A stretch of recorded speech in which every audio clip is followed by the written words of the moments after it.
deaths already. Hey, you know, we got time. I just needed to prepare. I was a pregame.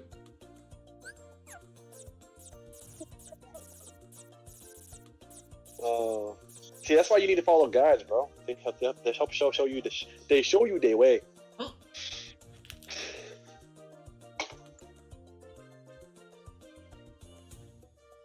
Like I told you, that guide that you followed, I wrote that. What do you mean? I wrote that guide. No, you didn't. Well, then you're not following it, which is weird. I got time back. But you wrote it. Shouldn't you already know what to do then if you wrote it? I wrote it when I was inebriated. When you were inebriated. You wrote quite a fucking bit for being inebriated. Hey, I'm a drunk savant. Okay, so what I'm gonna do is I'm gonna go out the gate with the Trickmaster. I'm gonna decrease the value of his cards every time he breaks my cards, and I'm gonna send out the low level cards so that way he has to break my shit, bringing his cards down. And then I'm gonna switch over to the Maleficent.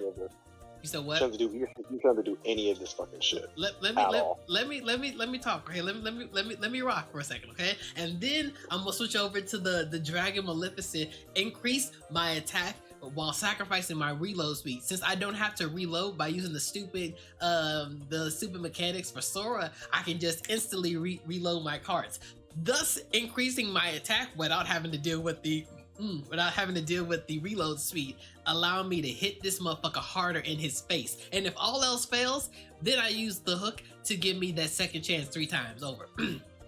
That's the only thing you need is Maleficent. That's the only thing you need.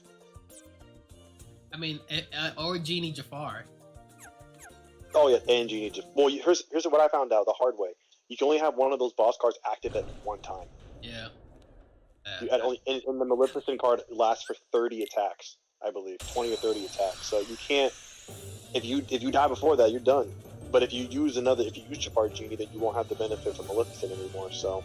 Oh, I plan to just streamline attacks. I just plan to just hit him like attack. Just keep attacking. There was this one time I was playing, I forget with who, but I was playing it, and I was like, oh fuck yeah, I'm about to use Maleficent and Jafar. I'm upset. And then I used one and not the other, and I was like, why am I think I had used Jafar Genie last or something, and I was like, what the fuck, what happened in here? And then I realized, like, oh, only one can be used at one time. And I was like, gosh damn it.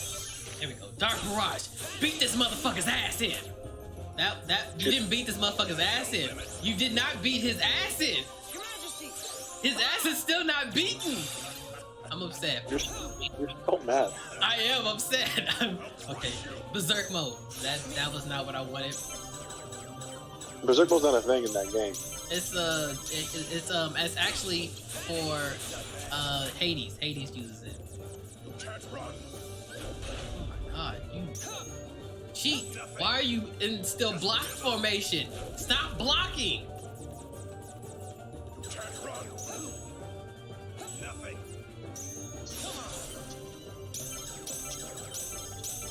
I'm just constantly guarding with this. I'm just constantly doing duels. Yeah, that works.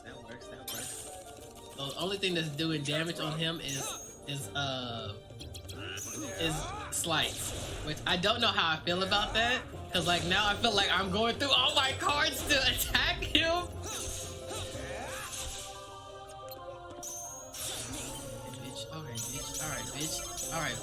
All right, bitch. Yeah, Dark Barrage. Yeah, I got your number now, bitch. Yeah, wait a minute, hold on a second. No, inverse. Yes, you don't need to do inverse first. I realized that now when it did absolutely. It generally doesn't do. Yeah, it doesn't do anything. Inverse first is only good for the regular battles against the regular dudes. It's not really all that great for bosses. I found that out the hard way, RJ. It did nothing. The only thing you need for bosses is to go to dark mode, and then first of all use the Dragon Maleficent card, and then go to dark mode as fast as you can, and then use his flights while in dark mode, and you should be fine. That's like the case for pretty much every boss in the game with Riku. So do that, and you'll have a much better time. Let me see if this works. And if it doesn't, then we go back to my strategy of we just gonna wear this motherfucker out. Eventually, he's gonna get tired of beating on me, or I'm gonna get tired of beating on him. And my stamina is unsurmountable. You don't have stamina in that game. I'm talking about it in life. My stamina, yeah. Damn, I think I died. Nope, I didn't die. Again? Well, I did already die originally. So we're like 2 deaths in now. But What? When did you die the second time? when we were in the midst of talking, I was like, damn, I died. I heard that one, but when was the first one? I already told you the first time I died. The second time was just like a couple minutes ago. We were just talking. No, okay, how many times have you died to this boss? To this boss with the giant cleaver? I just told you, like twice. What? That must have happened so fast I missed it. Well, like I was actually doing my motherfucking thing, and then oh my god, please no, sir, please, please, sir, please, I need a zero, zero, yeah, bitch ass, yeah, eat my dick, bitch, Eat my dick. There we go, and skidoo. All right, yeah, this is how I play. Did you get him? Yeah, bro, why do you make this game so much? This is why you hate the game more than you should, because you just make everything so much harder for yourself for no reason. It's called quick acting. The game is giving you what you need to do to beat it, but you just want to go about it the hardest way possible. It's called Twitch acting. Hold on. I'm gonna Google It's this called term. making your life miserable is what it's called. It's called Twitch acting. Hold on. Twitch acting. So, Urban Dictionary defines Twitch acting as the act of fake content on Twitch. Wait a minute now. Hold on a second. Yeah. What's it now? Hold on a second now. You know, Urban Dictionary don't know what the fuck they talk about. Urban Dictionary. Urban they don't Dictionary now? They don't? Nope, they don't. Oh, that's so weird how they all of a sudden don't know what they're talking about. They don't know what they're talking about. But yet you were about to read the description verbatim, word for word, just a second ago. Funny how that works.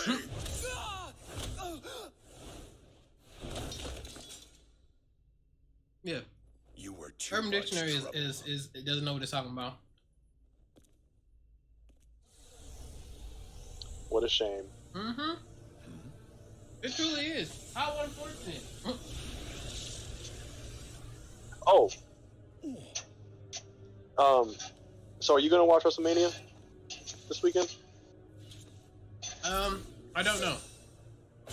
I say that because like I don't really want to pay for it, especially since I know that it's it's Roman Reigns and Brock Lesnar for the umpteenth time, and I hate both of them.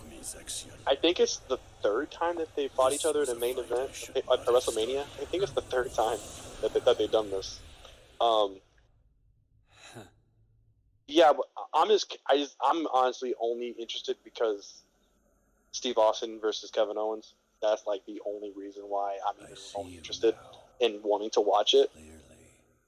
I had a couple friends though that are wrestling fans, and I thought they were going to watch it, but they're not sure if they're going to see it tomorrow, and I'm not going to be able to find out until tomorrow.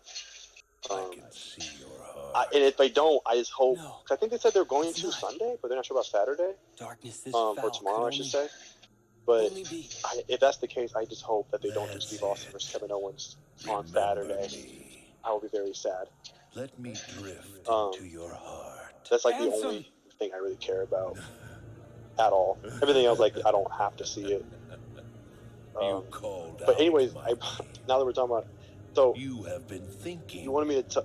I think you wanted to talk about Shawn Michaels versus Undertaker. You're afraid of the darkness. And they're two epic clashes that they had. Yeah. Once upon a time. The more you think of me, you know what? Another reason why I think a lot of people choose 25 over 26. When I have awoken, honestly, is because of the announce team. Your heart will be mine. Oh, definitely. Because JR was on that was calling it at 25. But not 26. I honestly feel that if JR was also at 26, I think more people would side with 26. Because a lot of not a lot, but I only watch a few wrestling content creators on YouTube. But they've they have both made cases for 26 over 25. Sorry, reverse that. 25 over 26. And in addition, and they didn't really specifically say this, but it can't be denied that like JR's presence makes a difference. Like no one can deny that. Yeah, he is wrestling. He is like his voice is that, and that's one of the reasons why Vince doesn't too much like JR anymore is because like his voice is at a set time where Vince doesn't want like wrestling anymore. He feels like it's back in the old days of wrestling, and Vince is trying to like heavily push like new age wrestling. And JR, when you hear his voice, you think of like old school wrestling. You're with me, aren't you? I guess, yeah. What I just think though is just when I hear JR is just I just hear like he's able, the way he announces is like he makes the sport. I mean, I wouldn't say sport, but he makes wrestling seem legitimate. As well. Like it seems like he's literally like broadcasting as he's supposed to be. Vexen, you know what I mean? Like he makes it seem like it's an actual sport we're watching. He's literally calling it move to move by move, play by play. No way. He was calling the action. He's generally impartial, which is nice. Nope. Like I don't need like any announcer to be a face or a heel. I don't need either. I just need you to call it down the middle. When you see bullshit, you call bullshit. When you see something great, you call something great. Right? What about you? That's what I want, and that's what he almost always did. We were going to set him off he like legitimized this. He just made it seem so legitimate. And I read something about how back in the and he's dangerous as well. Like the late 90s, I think even into like the 2000s, when it was mainly him and King. The King. I read maybe you knew this already, but I read that they actually refused to be shown what was going to happen beforehand.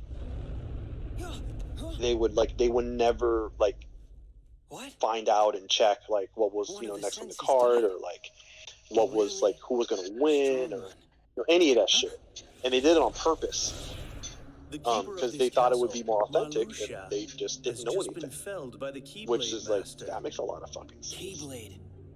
Just call it how you see it, right? Sora is here? And they both knew enough about the business and about the wrestlers and the moves and everything that they could call it on the fly.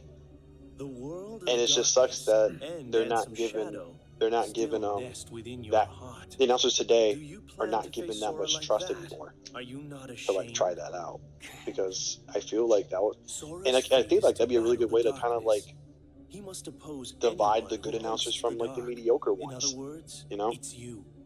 Yeah. If you could just let's see how good. I mean, like how it kind of tests you on how well you know wrestling, how well how familiar you are with it. Like if you can call it as you see it in a really good way, it's like I feel like that kind of definitely separates the good announcers from the like okay ones. But I just love how urgent he was, and just how he just sounded like he was like a legit real announcer for like a sport that's actually not fake, even though we all knew it was staged or prearranged. He just made it seem like he could suspend your disbelief, which I feel is like at the end of the day what you really want. Yeah, I will say that like you mentioned that they don't have as much freedom. Because like Michael Cole, when he is not being fed lines, he is actually a good announcer. I will say that. Now I like him when he was in SmackDown with Taz. That shit was great. That shit was great. Like when he wasn't given the pressure of being like the announcing face of the company, he was fine. Like I never had a problem with Cole when he was on SmackDown. Never had a problem with him at all. And I feel like Taz was a really, really good counter to him. That was my opinion, at least. He was a great counter to JBL. But when they, I forget if JR quit or they let him go. But I think they let him go. I know he had health issues, and then they let him go. When they were done with him and Cole had to step in and fill those shoes, I was like, ugh. That's when you started seeing the incompetencies of Cole as an announcer. I mean, cause yeah, he also had to be like a heel too. But hold on a second, I gotta hit Heel Cole. Oh, don't give me. I don't want to talk about Heel Cole. Hold on. We'll do it in a second. I gotta do my voice acting lines for this next part for Riku. So hold on, I gotta get my edgelord on. What? Yes, cause like what is happening? He has his lines. He's on Destiny Island, so I gotta hit my edgelord lines. Okay, so hold on. Wait, why are you doing this? Hold on. Turn my life into. Okay, I got it. All right. This is my last read. Okay. Here I go. I never thought I would miss the island's wind so much. Damn it. Fucker. There was times I couldn't wait to get off this damn rock. And now I'm acting because he's edgelord. Okay, I gotta say edgelord lines. You can't swear. I'm doing my voice acting in case anyone wants to see this and they want me to be a voice actor. Let me do my lines. Okay, I gotta get my motivation. With me on the thing, I'm gonna fucking keep butting in. I gotta get my motivation back. I chimed in. Haven't you people ever heard of? Okay, I'm ready now. And now I'm acting all relieved. Fuck out of here. Why are you stop swearing? Let me be edgelord, okay? Hold on. No. What are those assholes? Is that?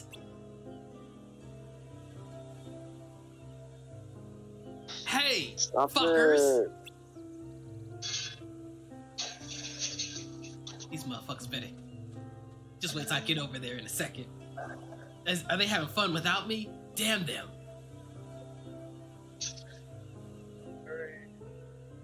What's with you guys? I don't think I've ever seen the three of you so quiet before. Damn it. What is there? Something on my face? Tell me or I'll beat your ass. Oh, bro, that's not gonna get you no jobs. Guys! The fuck? Nani? Really, Nani? Really? Alright, Is that where we're at right now? Is that where we're at? If you see my video, make sure you put me in the next video. Put me in the next anime. I could do edgelord. I could do happy, joyful protagonist. I could be the next Jaden Yugi. I could be the next Shadow. Just give me a shot. Just that's all I'm asking. Give me a shot. Terrible American VO for anime. What do you mean? I do awesome VOs. I mean, like in the sense of like just anime or English dubs are usually not good. But mine will be. That's what I'm saying. Like mine will be the best. You're gonna change the side, huh? Yes, I'm going to change the perspective people have on sub and dub animes. They're gonna be like, you know what? A lot of dub is bad, but that one by Locks is actually pretty good, you know? And I'm like, yeah, you know, I'm out here. I'm voice acting. I can be edgelord if I need to be. Okay. Now back to what we were saying. Yes, heel Michael Cole. He's bad. I'm not bad in the sense of like, ooh, he's a bad heel. He's just bad as a bad heel. Like he doesn't. Hold on a second. I'm in the cutscene real quick. Are we talking about Cole? Heel Cole again? Yes. Now we can go back to that. Yeah. I've done my voice acting. I need to see this shit because I need all the conversation I can give talking about Heel Cole. Fuck it. Wow. Take this. Like it. Take this. Plants. I gotta deal with the plants.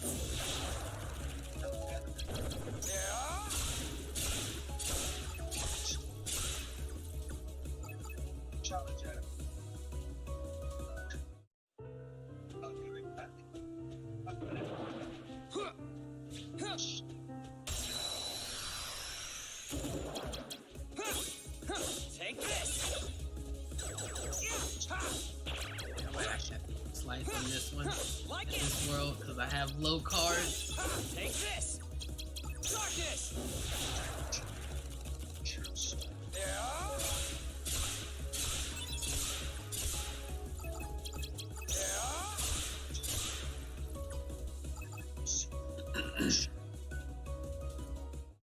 And my voice acting was not top tier. That is top tier voice acting. You could hear that from Funimation, from Crunchyroll, and then you would think that I was like the next up and coming voice actor to hit the stage. I'm about to be the next main protagonist in real life and in anime. Like it. Take this. Is someone talking shit about you? No, I'm just saying you were the one talking shit about my voice acting. I was just saying in general. Oh shit. Anyways, oh man, why do we have to talk about fucking heel Michael Cole? Why? Because he's an important part of wrestling history now that we should talk about. And every time that Miz, especially Miz during his push, he was always on the Miz's dick. Like it was. Bro, so many bad things were happening all at the same time. I don't know how business was doing for WWE at the time, but it was actually around the same time I actually stopped watching wrestling. That answers your question. And I never came back. That answers your question about how things work. Honestly, a big part of what killed it for me, I mean, I'll see clips, modern clips of wrestling today, like NXT, SmackDown, WWE, and I don't like any of the announcers on any of the shows, like at all. You don't like Booker T, Shucky Ducky, quack quack? Oh, wait, hold on. Booker T was fine. Booker T was fine, and JBL actually was fine too. When he wasn't being a dick. JBL was great when he wasn't being a dick. So was a dick. That's his thing now. No, there was a time on SmackDown when he was on the announcement as the color commentary, and he was actually not bad, because sometimes he actually would give credit to like wrestlers and stuff, like even like faces, and it was told like he was kind of being a little impartial, and honestly, like it was great because I love the idea. I love that dynamic of having a proper commentator and a wrestler as commentator, like being in the color. I love that dynamic because whether it was JR and King, Cole and Taz, I don't know, I think it was Cole and JBL, or whoever JBL was with, and like when Booker T was on it, like I fucking love that dynamic because you get like the more professionalism of the regular commentator, right? And then you get the actual nitty gritty that the color provides because he's actually been in the ring. So he knows, like, Taz would commonly point out what moves were being used. Like, if a hold was being done, like a submission hold, he would explain, like, what body part that would attack and how it, like, doesn't feel good because he's been in it.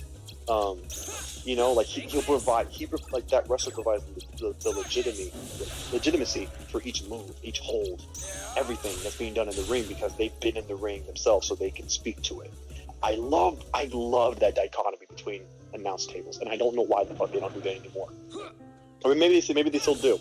I don't know, but whoever they have fucking on all these shows now, they don't pull me in.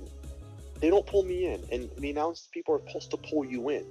They're the ones supposed to kind of keeping you hooked, with the action, along with the action. But like the announcers just heighten. Their job is to heighten the action.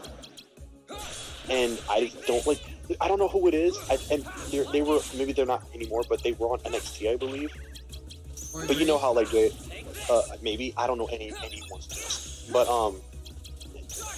whoever fucking says "Mamma Mia" when like a big move gets done, that guy needs to die, or I don't know. Either that voice, that phrase needs to die. Something needs to die, and I don't care what it is or who it is. But it needs to die because it's not good. It's terrible. It doesn't heighten the action. If anything, it kind of diminishes the impact of whatever the fuck is being done. Like, and you can't make that phrase sound cool. Okay, but like he'll go like "Mamma Mia." Like, okay, yeah, that is Corey Graves. It took me a minute to hear, but like when you said it like that, yeah, that's Corey Graves. But hold on, you said that doesn't pull you in. But Shucky Ducky Quack Quack does. Well, I don't know what you're talking about. That is. I only heard a little bit. I only heard a little bit of Booker T's commentary, and I did not hear no whatever the fuck you said. Quack Quack does. Shucky whatever. Ducky Quack Quack. I don't. Take this. And why did he say that? That is like whenever someone did a big move, that was his Mamma Mia. It was Shucky Ducky Quack Quack. Quack quack. Yes. You know what though? It's fucking Booker T. I'll let it pass. Really? He deserves. He's earned the right to say stupid shit like that. That is crazy that you let that slide. But Mamma Mia does not get a pass. But Shucky Ducky Corey Quack Graves? Quack. Is Corey Graves a former wrestler or a wrestler or anything like that, or is he just Yeah. an announcer? He was a wrestler. I don't know if he still is, but he was in NXT. That's why when you said that, I was like, okay, that sounds like him. Now, yeah, he's on the announce table now with Michael Cole. And there's a Corbin Braxton. Corbin Braxton? He was a speech person, like the announce person that interviews the wrestlers in NXT too. So he was also one of the people in NXT. So he was a former wrestler, is what you're getting at. No. I didn't know he wasn't. No, he wasn't. So he wasn't. Sorry, No. I'm like half listening. Only Corey Graves was. The other Byron Faction or whatever the I hell. don't care about them. I don't care about anyone else. I just care about Corey Graves. Yes, Because Corey his Mamma Graves. Mia is like ringing a ear, freaking fucking hole in my ear right now, because it's the worst fucking phrase. Like, I know you're not supposed to have these fucking catchphrases, but like it's just, and it's, you know what's so funny? JR's isn't even like, it's like he made something up. He just said, "Oh my god," that's all he ever did. He That's said all he ever slobber said. knocker. He said slobber knocker too. What are you Oh talking? wait, you're right. Yeah, I'm my slobber knocker. Sorry, but like when like a big thing happened, he didn't say that. He would He only would ever just say, "Oh my god." Yeah, he would would say, "Oh my god." he would say, "Oh my god," but he would also have a lot of Southern terms, like I said, the slobber knocker. He would make something like, But I'm talking, I know he had all these other sayings that he would say when he's just talking generally, right, about stuff. But I'm talking about like when the big impact shit happens, when it matters most, when the commentators need to react the strongest. Mhm. He always said was, "Oh my god." It wasn't anything crazy. Just, "Oh my god," like with a southern drawl, of course, but like still, that's all he fucking said. It's not like he made something up, but like for some reason, Vince or whoever didn't want anyone else to say, "Oh my god," so JR had to fucking say, Cole had to fucking say, "Oh my," which is like, oh my gosh, it just takes the impact away from anything big that would happen. You know, it's just, and like also like, I don't think Cole was like as quick on his feet about like saying other things. Possibly, you know, to like react to something like monumental, like out of a kick that would happen. Which I feel like he used to be able to do. He used to be able to do that, like in the 2000s. I think he was really good at, or better at like, you know, sounding as exacerbated as like the wrestlers would after like, you know, for instance, I'll use Undertaker, right? Like when he would like use like all of his specials or finishing moves. Like, oh, sorry. Let's say he does the choke slam first, and then last ride, and like that doesn't take out the person, right? And then it's just like, what did he have? Cole used to be really good at like pointing that out, that like whoever that was able to get out of both of those things. Right? And like, you know, what does Taker have to do? Obviously, it's a tombstone, but like, you know, what does he have to do to put him away and all this shit? Like, I just feel like there was more urgency out of Cole. With like there was more like exacerbation from his voice and his tone and his delivery back in the day, than there was when he had to start becoming like the main voice. That's just my opinion. But if we're Michael Cole, but like yeah, and then there was like the weird period where it was Cole and Todd Grisham. I don't even remember. Yeah. And it was a short spell, but ECW? No, that's Joey Styles. Okay. No, Todd Grisham, he also wore glasses, though. But he looked way more nerdy than Joey Styles ever did. And Joey Styles was like a nerd too. But no, it was a short ass spell. He was one of the guys that was usually doing the backstage interviews most of the time. I must have missed him completely because I don't You have to remember him. Google him. You have to Google him. I can't really describe him right to you, but anyways, he was on. I think it was Michael Cole. Maybe it was not even him. Maybe it was fucking Jonathan Coachman. I don't fucking remember. I remember Coachman. Yeah, I remember him. But do you remember the CM Punk versus Jeff Hardy ladder TLC match at SummerSlam? Back in like 2009 or 11 or whatever. Was that? Did he win that one and then lost and then had to like leave the Did Jeff win that one, won the title, and then lost at the steel cage match to have to like give up the title? I don't remember anything fall out from that, but I wasn't watching wrestling. I think at the time, or maybe it was. I don't remember. No, I think what happened was I don't remember who won it. I think it was Jeff Hardy actually, but I think someone cashed in their Money in the Bank after the match. Jeff can't catch a If I'm break. not mistaken. He could never catch a break. But anyways, that's not the point. The point was Todd Grisham was on the announcer booth, announce table on that match, and Jeff did a giant ass swanton off a ladder onto the announce table, and I don't remember what Todd said, but it was the most unimaginative, dull, like exacerbated call I'd ever heard. And it definitely took a lot of thunder out of that. It really did. And it just made me just sigh and be sad that JR wasn't fucking on the team. You just made a swanton boring. That's the thing, like these announcers make a lot of moves boring when they're not supposed to be. Or just seem kind of like corny. Like, okay, whatever Todd said, I don't remember what it was. It made it boring. A lot of when Michael Cole does his, oh my, whatever that bullshit is, again, makes shit not as exciting. And then the Mamma Mia thing just makes things seem dorky. So, it's like, why is it so fucking hard to find competent announce people? It can't be this hard.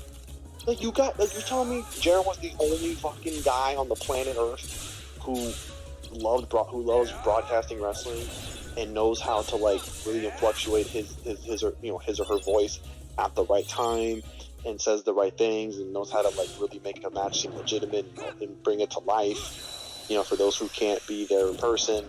You're telling me Jared was the fucking only guy who could fucking do this? Like, I just don't understand how they can't. Like, if they had better announcers, I probably would be more in tune to watch it. Honestly, I'm telling you, I would, but no one is at the moment. I'm telling you, like JR, since JR had so much pull, he didn't have to really listen to Vince McMahon. And this is just what culture says, that like Vince McMahon is now like heavily he's the man behind the scenes, like talking into their ears. I know he is. Yeah, I know.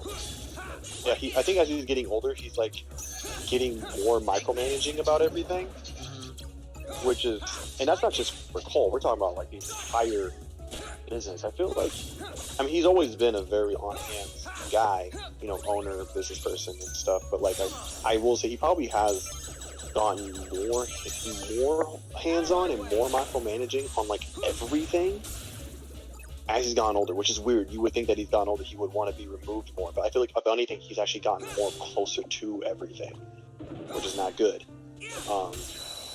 Yeah, that's why people are just calling. So many people are just calling for him to finally just hang it up. And I don't think necessarily if Triple H should be the right choice to lead everything. And if he does, then I hope he goes about it in the sense of going on a hiring and firing spree.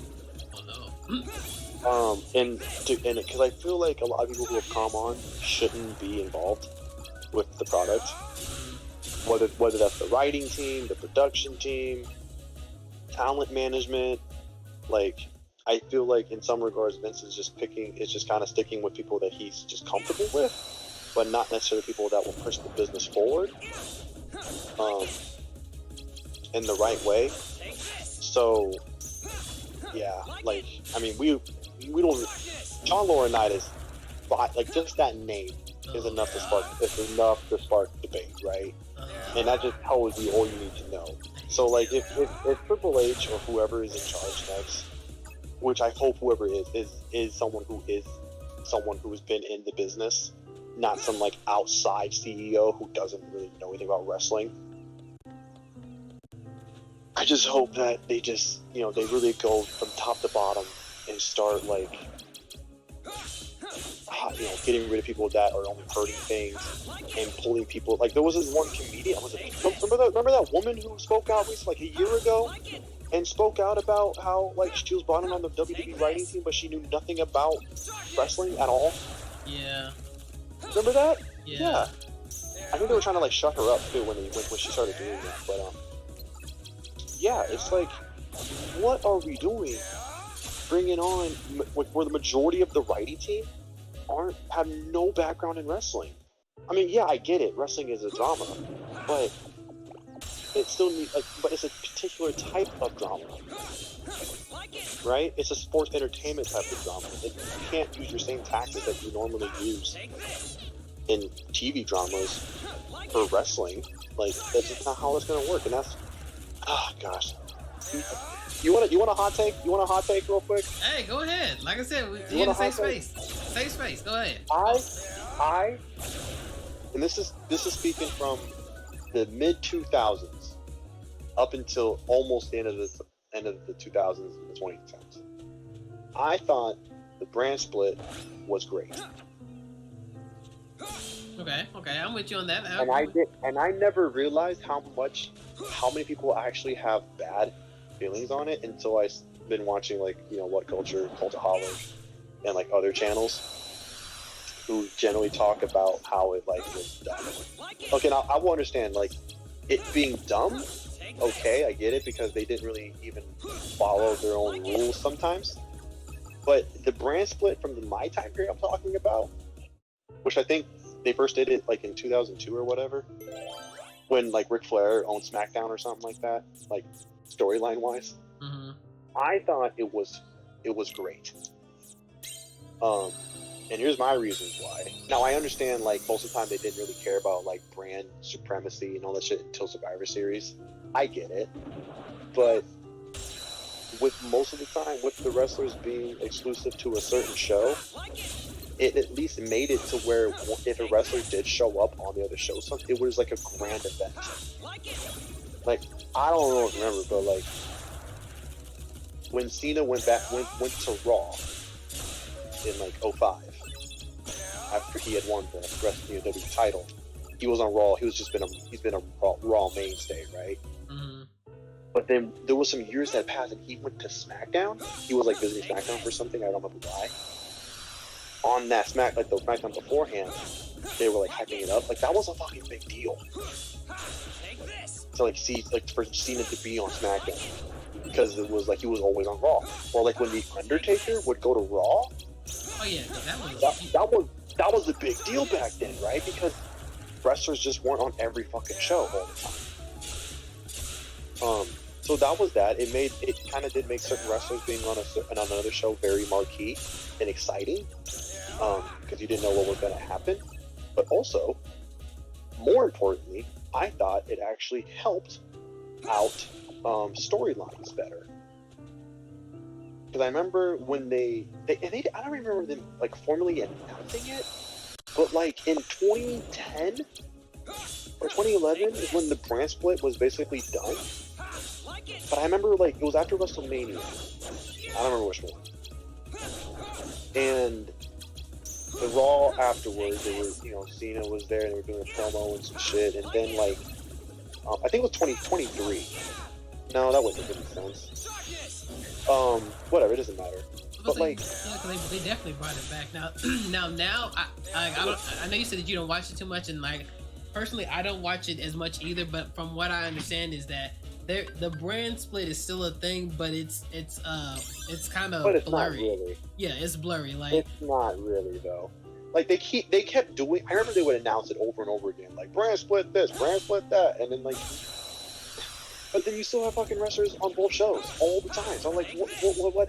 Like the brand split will be active and like enforced for like a month, and then it's like, all right, now we're gonna be on the same show again. So anyways, that's my point though. Like in 2010 or something like that, I remember like Raw was like setting up their main, the WWE title match for Backlash. mm-hmm. and it was like a fatal 4-way or whatever.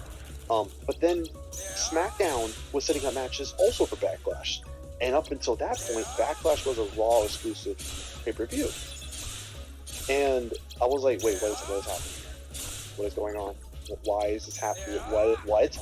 Why are there SmackDown matches on? So I just let it slide, right? Like whatever. SmackDown in my Raw. Like maybe something weird's just happening for this pay-per-view. I'll let it go.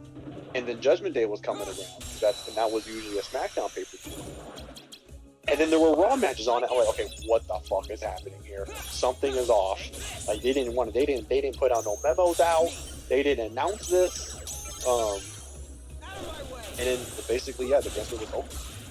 And I still don't even think they actually announced it. Maybe they did. I didn't have a computer to look it up, but like ever since then, I just felt like storylines were so rushed. They just felt so rushed, and like if there were like single one-on-one feuds that were being developed, I thought they were just given so much less time to work with. Because well, this was also like, okay, even though the pay-per-views had matches from both shows, the wrestlers were still on only one show though. So that was this time period I'm talking about. So we weren't at the point yet where like any wrestler was on any show like all the time like it is now. But they were still like being on, but both shows were holding matches on the same pay-per-views. And it just made the title feuds and stuff or other grudge feuds just seem like they had so much less time to bake in the oven. Because you only had 3 weeks to develop the feud. But back in the day, you would have 6-7 weeks to build up the feud. Because, well, maybe not right after WrestleMania, but like WrestleMania, you just kind of just carry on some of those pay-per-view, some of those storylines from WrestleMania to Backlash, and then after Backlash, you then have 6-7 weeks to continue your rivalries, which gives way more time to create more of a reason why you should care about your feud in the first place, in my opinion. And the same went for SmackDown. You had so much more time, so by the time the next match was going to come, you were just itching because you've been waiting for so long to see the next match in the feud. And so it just, for me, I feel like it just allowed for way more storyline development and building, and it allowed the creative team to not have to be thinking of brand new things all the fucking time and being just worn out. They could think a little bit more long term and have a little more time to breathe with each storyline. And then they were, they can see more payoffs to them and everything. I just thought the storylines most of the time back in the day were just way more satisfying by the time they were concluded. Yeah, I definitely agree with you on that. Now it's more so, who can we give the? If it's not on Roman, then can we put it on Brock? And if it's not on Brock, can we put it on Roman? With the occasional mixed surprising belt on someone else, like either Bobby Lashley or Goldberg. But yeah, that's really the reason why I haven't been too quick to watch the new WrestleMania. Yeah, I know. Yeah, it's been upsetting to see and hear about how tone deaf WWE was about Roman, and how just nobody cared. They just really thought that they could stick with the same thing they did with Cena and think it was gonna work. Yeah, the Cena. It just wasn't. And I will say this, like, John Cena has always been my favorite wrestler. Yes, I know. I'm pretty sure I'm gonna get booze for that. That's my hot take. John Cena has always been my favorite wrestler. It's not a hot take to me. Oh, okay. Well, wait. I was like, why is that not a hot take? Doesn't matter. Well, because so in the video games, right? I mean, how do you be a wrestling fan by not playing the games, right? Okay. In the video games, so in the old ones, like PS2 era, I would generally play as players, not necessarily as my favorites per se, but wrestlers. Because I would go in, like, the first thing I used to always do I would spend like an hour or so choosing a character, choosing one of the wrestlers and customizing their entire moveset. Because the base moveset that they were given was garbage, right? There's maybe a couple cool moves, but other than that, they were usually garbage. Hold on, so wait. So you're telling me that for characters that are already created, you went into their moveset and you changed their moveset? Yeah. Because that's what you did back in the day. Like you could like the SmackDown series, like shut your mouth, here's the pain. But I did that for I did that for my creating character. I didn't really create characters that much, and if I did, they were usually just bunch of fucking thoughts. That was it. So, yeah, I was super. Oh man, my teenage RJ's imagination was going wild. Hey, right? I have some stories. Back then, I didn't really make male created characters. I didn't really. I didn't care. So I would just choose the regular characters, right? Like The Rock. But I chose characters that I thought would look cool and I guess kind of believable, but just kind of cool, doing whatever cool move I'm looking for, right? Because the move list was huge back in the day. Even before, like, there were so many moves, and if you went through a lot of them, I used to watch also TNA. They actually had a few TNA moves in those games, but they didn't call them the same thing, obviously.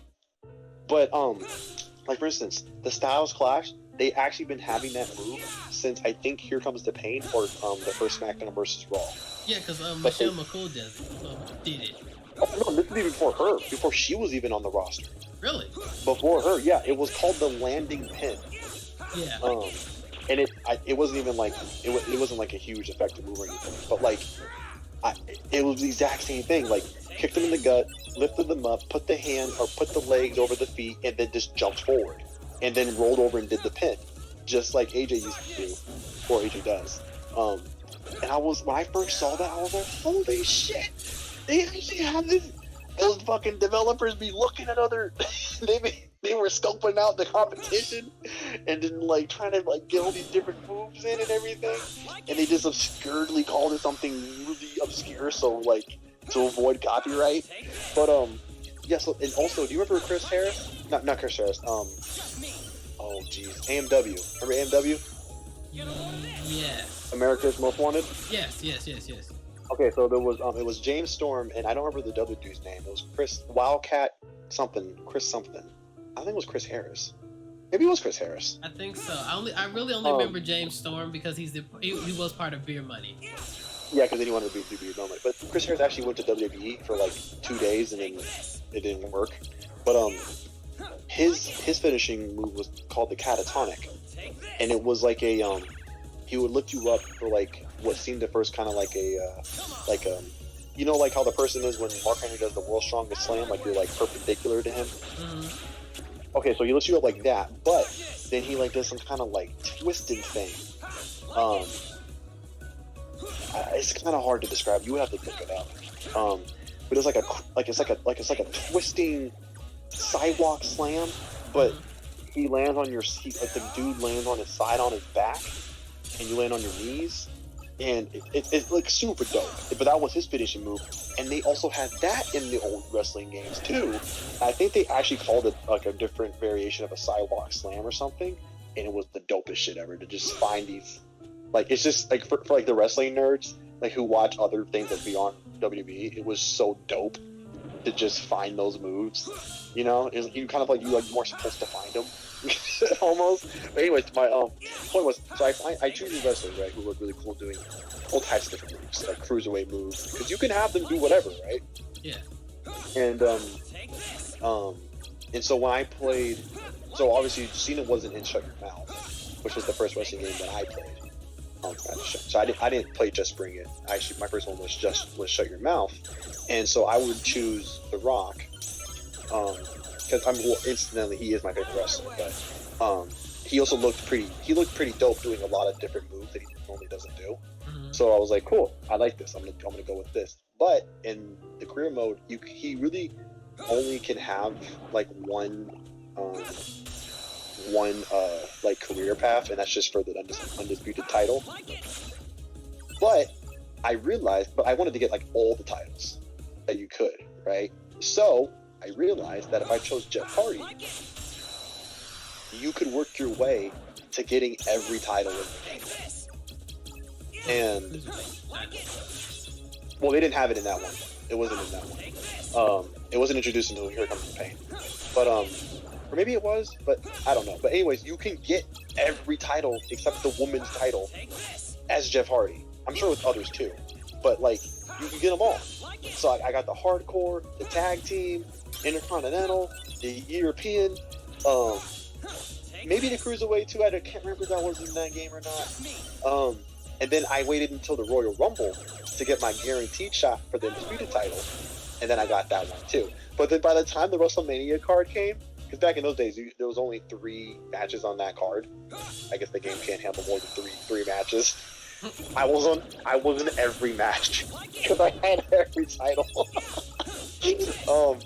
But anyways, when Here Comes the Pain hit, Cena was added, and like a lot of young kids, and, teenagers, and, young boys, Cena was the shit, right? Yeah. And so I would choose Cena, and I fucked with his moveset too, because he actually looks pretty dope doing a lot of different moves, even like cruiserweight type moves like Hurricanranas and shit. He looked kind of cool doing them. He didn't look too ridiculous. Like if it was Triple H, that would just look absurd. But for some reason, Cena at the time didn't look that weird doing these moves to me, so I chose Cena. And then sometimes I would choose Orton because he also didn't look half bad doing a lot of those cool moves because he has like a leaner physique, so he didn't look too out of place.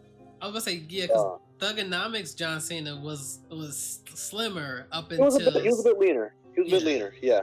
And again, I think I chose him, but you couldn't. I had a hard time being able to get like the tag team titles, and then obviously he can't do the cruiserweight, but I would get the U.S. title and then the WWE title with him, and then with Orton, I would mix things up and do Orton, and I would get like the Intercontinental and the World Heavyweight. But I had a hard time getting the tag team titles. I don't know why, but I don't know who I played with to get all the titles or as many as possible, but I figured it out somehow.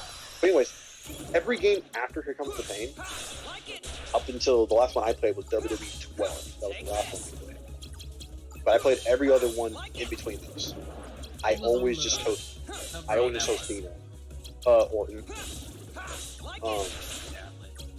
and I just chose Cena because he just looks good doing all these crazy ass moves.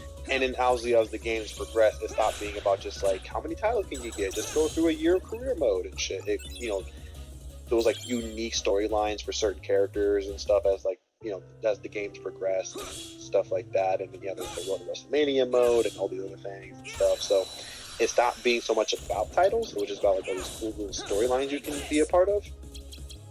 And so I had to chose Cena because he just looks really good doing all these cool ass moves.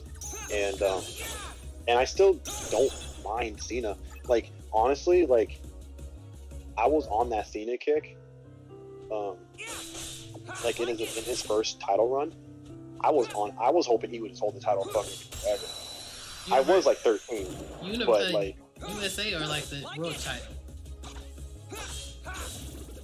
Well, when he came to Raw, he was the WWE champion. Okay. And remember they swapped.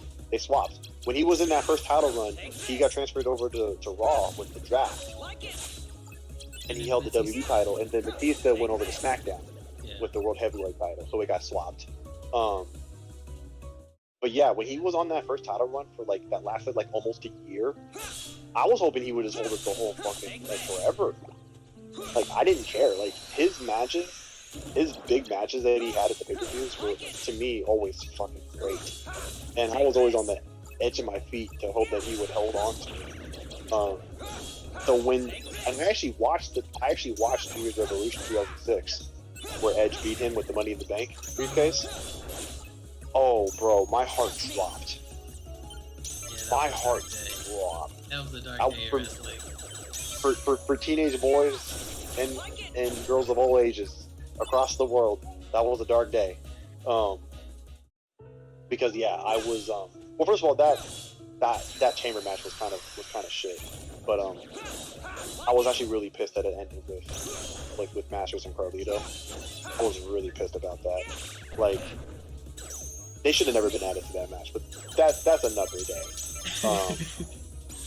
I mean, no one's gonna deny that fucking shit. At the time of their careers, they should not have been added to that match. They had no business being in that match. Okay. Nobody thought they would win. But I'm Nobody. saying, okay, but I'm saying, like, when you have those people and then the rest of your roster is in the Money in the Bank match, one of the two matches are gonna fail. One of the two are gonna fail. Either you're gonna have. What do you mean? We're talking New Year's Revolution, not WrestleMania. No, but I'm saying that Money in the Bank though, like that Money in Bank wasn't the Money in Bank and the New Year's Resolution, the Hell in the Cell, not Hell in the Cell, the Elimination Chamber, was that in the same pay-per-view?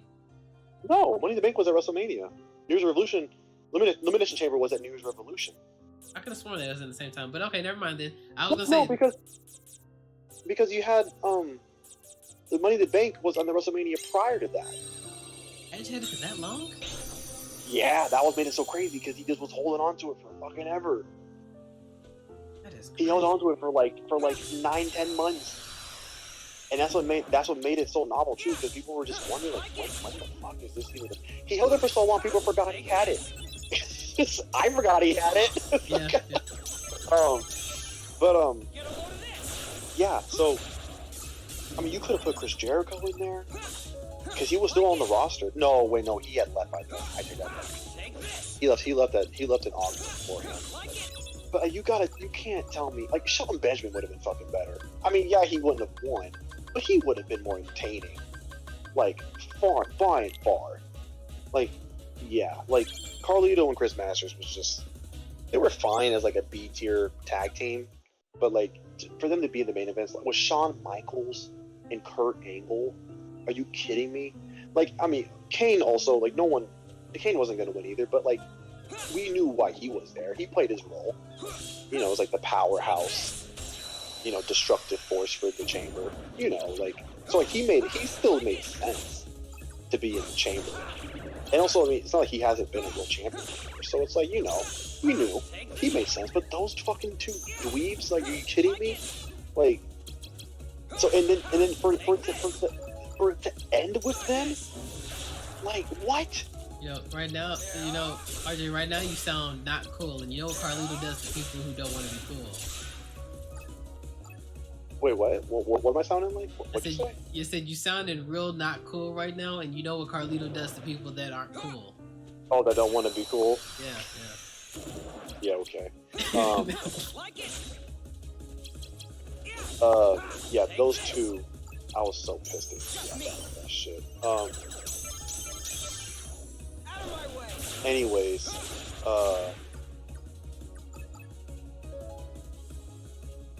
they had to find a way for Cena to lose. Like it's just like, come on, like, okay, it's the Elimination Chamber, right? Mm. And you got to take in the minds of like not knowing that Edge was going to cash in. Okay, like, I just feel like if it had ended with like Michaels and Angle, which also would have been just a more satisfying conclusion, by the way, then I would have believed that, like, I didn't even feel like, okay, when that match was over, Cena was supposed to like look like he had gone through fucking war, right? Did you not see his face? He was lacerated. I know. He fucking, like, he sold it really well, but it wasn't as believable to me because I was like, you were in the ring with these two fucking dweebs, like these two jokes. I just felt like it would have been more believable if it ended with Michaels or Angle, because then I would believe, like, yeah, those two guys would put him through the fucking ringer, you know? And they did while they were in the match. Like, do you remember, like, there's actually like a montage, like a Kurt Angle montage, and like the first clip of it is him at that match, and he's just itching to get out. And when he does, bro, it is the best shit ever. It's the best fucking shit, bro. He's just duplexing everybody. And it was amazing to see, and I loved it. And I was just like, yes, because you want, okay, the Chamber match, right? You're expecting carnage. You were expecting just everyone to be dead, just destroyed, just everything, right? But then by the end of it, it was slowed down because Carlito and Chris Masters were just working together and trying to like pick Cena apart. That it slowed down the match. It was so fucking boring. And I'm like, I want brutality. I don't want fucking strategy. I want brutality. I want you guys to fucking kill each other. So like that was a little bit of a letdown, which kind of really took away from the match. And you can even watch shit today. Like people still talk about like how those two guys really took down the match, like brought down the match in a bad way, because they shouldn't have been in it. No one will argue that at all. So yeah. So anyways, so that match goes on, right? And I'm like, okay, great, he made it through. But then when Vince McMahon came out and then like announced that like Edge was gonna use his Money in the Bank, he used his Money in the Bank contract to cash in. Oh man, my heart dropped. My heart dropped, bro. I was so fucking scared. But I still, in my little heart, was like, still pulling for my, oh no, he's got this, he can do it. He'll thwart that evil Edge. He took a spear. He took one and kicked out of one spear. And then when he kicked out of that spear, bro, I was like, yes! I felt like the second coming had come, bro. Like I felt like Jesus was here. And like my prayers had been answered. and like I was like, yes, we're gonna make it through, boys. We're gonna make it out of here, okay? It's alright. And I think JR was on the commentary too, so you know he fucking lost it when that happened. Which just made me more excited because he was so fucking excited.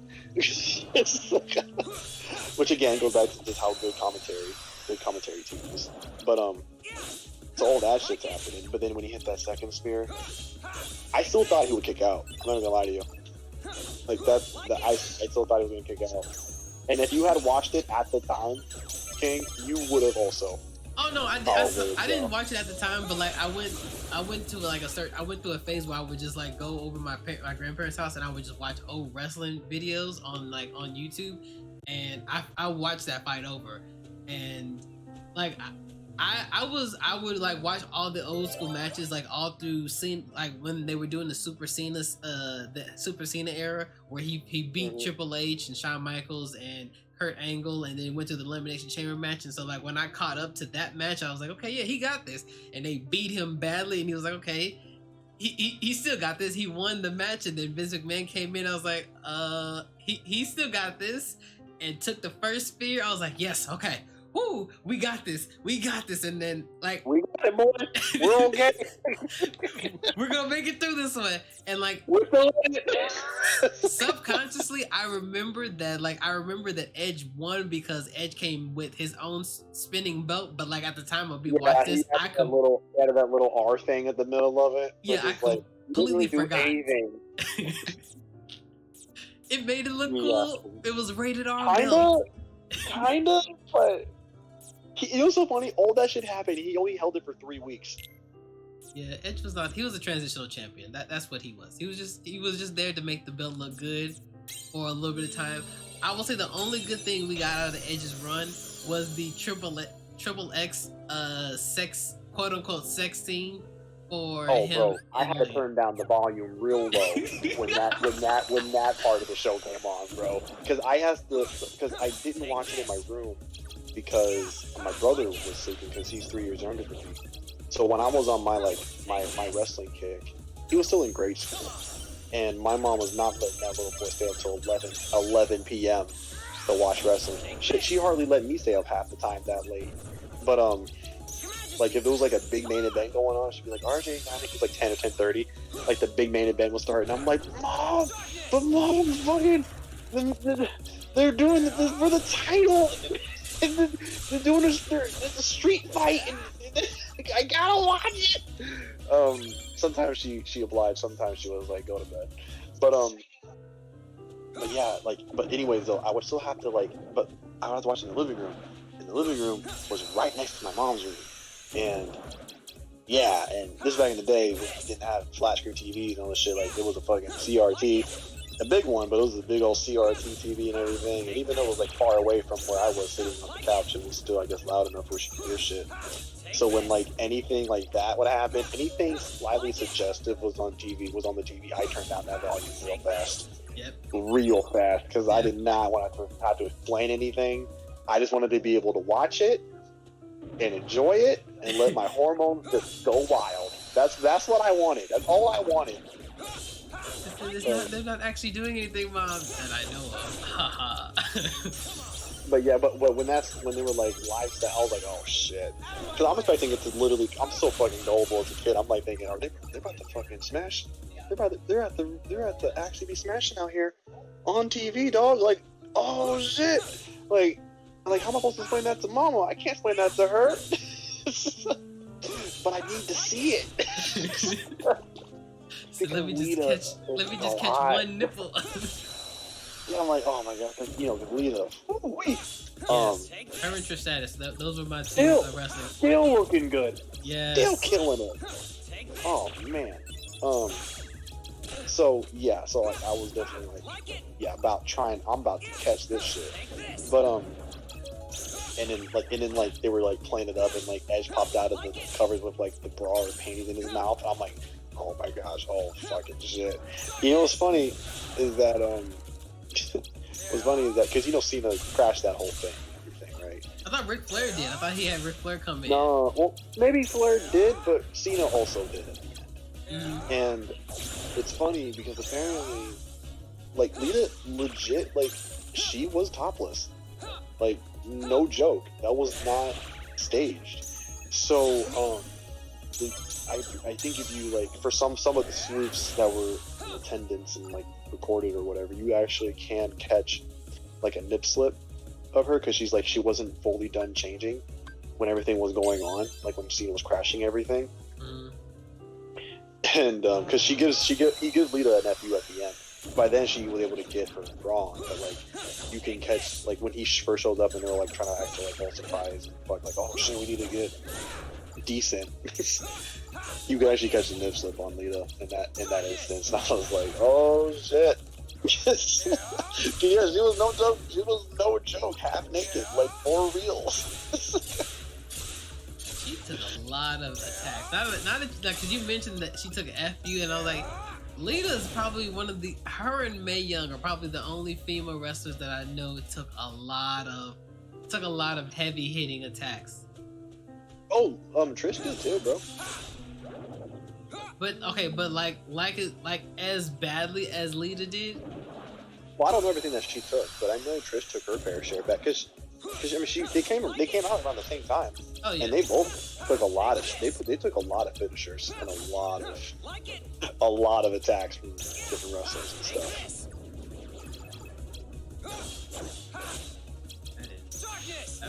I think they're probably tied. I get it, yeah. I miss the Attitude Era. Here's the thing, like, the era that I watched it was like, technically it's the Ruthless Aggression, but like, they still kept some of the stuff from the Attitude Era when I was watching it.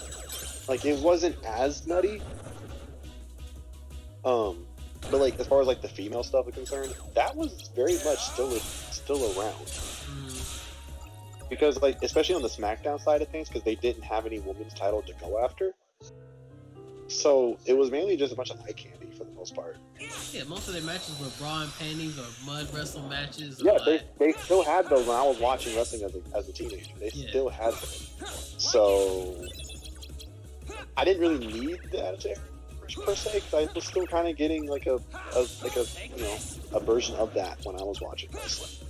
And I guess when I say Attitude Era, I combine that with the Ruthless Aggression era. I just like I miss that era, and don't get me wrong, I understand the reason for why they did that now, because like they're trying to keep it more PG. But like you look at like shows like TNA or AEW, and they still, well, TNA probably doesn't do it as much anymore, but TNA used to do, they were like heavy Ruthless Aggression or Attitude Era.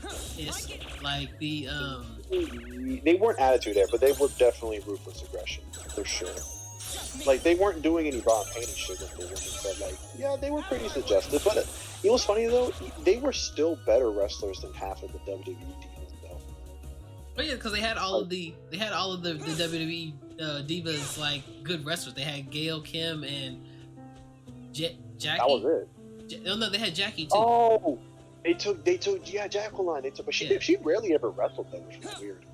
She like wrestled. she could wrestle, but she rarely ever did. I didn't see her wrestle. She was usually just the ballet for beer match, honestly. She did a couple matches with Gail Kim. Like they do every now and again. They do the package, the steel cage match with her and Gail Kim. Now the finish was botched to hell, but they still do matches. They still do that one. They show that one every now and again on their video package. Oh, well, I don't remember that. I must maybe I wasn't watching. I missed it or something. I don't remember them having a cage match together.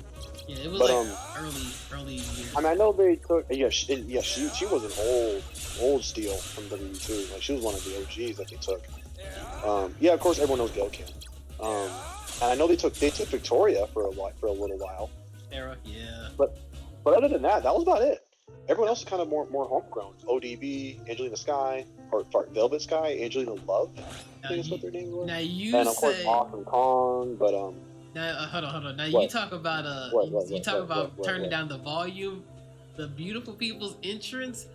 Oh, okay. So yeah, I know. Like I think didn't one of them crawl into the other one's leg? yes, and they had to grind. They grind on the rail. Okay, so back when I was younger, and I was Mr. Get No Bitches. I had this phase. I was like, you know what? I don't need women. Like I wasn't gay, but I was gay adjacent. Like I don't need no women. Women, fuck women. Women are ugly to me. I don't need them. And so whenever the beautiful people interest would come down, I would and I would have like family members come by and they would watch this. Like, oh yeah, I see why you watch this. Like, nah, it's cool. I don't even watch them. And like I'm like one eye closed with the other eye kind of creeping. Like, damn, that is kind of fine now to look at it. But like, yeah, like they entrance was fine as hell to watch. Oh, I know. No one's gonna argue that. Yeah. But okay, I mean, they toned it down in the sense like there was no bra and panty matches, but like there was still the sex appeal. Absolutely, I'm not gonna argue that. Yeah, they had people but, in like, cages. But at least they weren't terrible wrestlers. I'm not saying they were 5-star, but they weren't terrible. Like some of the divas that WWE had at the same time. You know what I mean? Yeah. Like I could watch their matches, and not just because they were hot. Like they actually were okay to watch. Yeah, they were good wrestlers. I think Angelina Love was a little better than Velvet Sky, but they weren't bad. And then when they got Daphne, she was fucking crazy, which was cool. Yes, she was the hardcore that they needed. Like when Abyss put her through the thumbtacks, I was like, damn. Yeah, and then she went through the fucking barbed wire board one time, like off the top rope, and I was like, oh shit. I never seen no woman go through that before. That's fucking. And I see AEW, these women are fucking madmen, just killing each other. And I'm like, Daphne did it first. I will definitely say that the one thing that while WWE is more progressive now with their women's matches, you can still see that the women hesitate on doing big moves. Unlike in TNA and AEW, these women just throw their lives away. Like they will do big moves, but like the main event at WrestleMania when it was like Becky Lynch, Charlotte Flair, and someone else, I can't remember her name. They had to do like Ronda Rousey. Yes. Do you know how like you have to do that that 3-man suplex? That 3-man suplex when you suplex on the corner? In the corner? Yeah. Why did you can see them physically hype themselves up? Like, no shame to them, because like that move is dangerous and I can understand that, but you can actually see them like, okay guys, we got this, hype each other up, we can do this, and then like they go and do the move, and like it takes it forever to get there. But like you watch on TNA and these women, like they throw their lives. Let me check this. Wait a minute, hold on a second. Stream error. Damn. They fucked up now. No, it's the recording stopped. So hold on a second, guys, while I go pay some bills. Be right. Yeah, and he doesn't look it. Well, when he debuted on SmackDown, I had never seen him before or heard of him before. Mm-hmm. So I was like, who the fuck is this old guy? Because he did look older. Like, he was not young. There was no doubt about it. I knew he was not a young guy. I was like, oh, this is weird. You don't usually have old guys on the show, right? If they're like brand new, usually someone who's a bit younger. But then, as I got, and I didn't even find this out until after I was done watching wrestling. And then I found out that, like, you know, like, no, he used to wrestle back in the 90s, like WCW with like William Regal. They would have like fucking bare knuckle brawls all the time. I was like, yeah, he's been wrestling for like decades. I was like, what the fuck, really? I was like, oh, I kind of like said sorry to Finley, like to myself, but like to him too. Yeah, I was very surprised to hear that.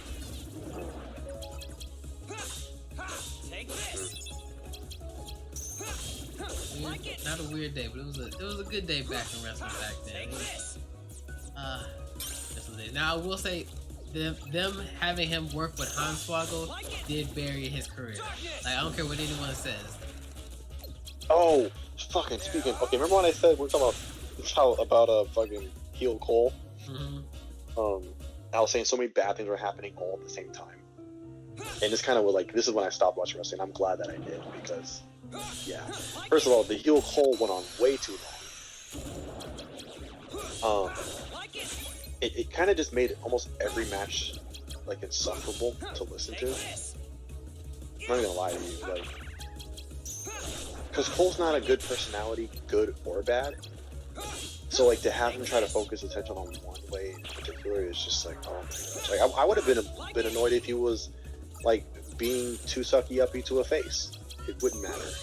Like, just Cole's not good enough to be passionate one way or the other. So there was that. Which that went on. I don't remember how long he was being a heel for I guess for as long as the Miz was champion. Oh yeah, definitely. Which, again, you said earlier, him as champion was just, oh my god. It was the wrong move at the wrong time. The Miz was just not there yet, because like, he hadn't grown entirely out of his like MTV like days, you know, like he was still kind of like that. Like, the heel that he's been ever since that has been so much better. Honestly, like, I know he was champion like earlier this year for like a day, but honestly, if he was champion again, that would be more believable. I will say that I liked him. I will say I liked him when he was with John Morrison and they were tag team champions. Now, yeah, they were great, but that was still during his, like, he was still kind of dressing like how he did when he first debuted. You know, he was still kind of like the MTV guy. Mm-hmm. He still kind of dressed like that, and that was before he was champion. But those two were, yeah, they were still a really good tag team. They were good. That I was okay with that. Now, did I like them winning gold? Probably not, but I feel like if I don't like you, then that means that, like, if I don't like you and you still, like, I don't have a good reason to not like you, then you're a good heel. Like, heel Roman Reigns I don't like, but I like heel Roman Reigns a lot more than face Roman Reigns. Well, yeah, that's why everyone was pleading and begging for a fucking heel Roman turn, and that's why everybody fucking wanted a heel Cena turn. That's why everyone wanted it, because they would have been it would have just breathed so much new life into the character, right? Same thing with Roman. That's why people have been asking for one. They've been begging for it for so long. Because then it's like, because we're already booing him, at least now give us a reason to boo him. And but yeah, like, no one's booing Roman because there's a reason. There's no reason to. Beyond like storyline reason to, you know? Yeah.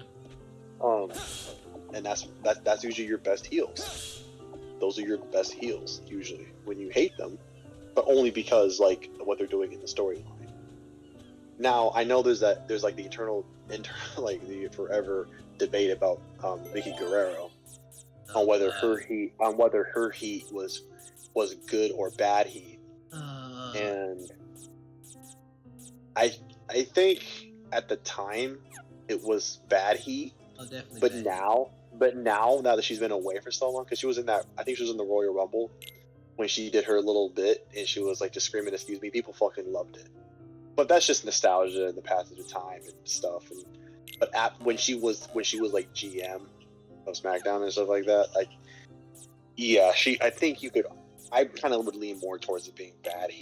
Her excuse me didn't bug me all that much. If I remember, I can't remember being like pissed at her.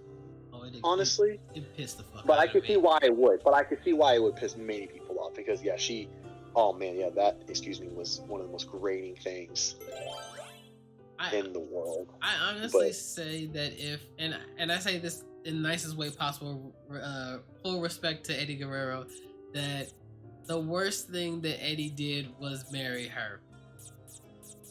You know, she used to be a fucking snack back in the day, bro. You know, I don't know if you've seen her, but she used to be not too bad.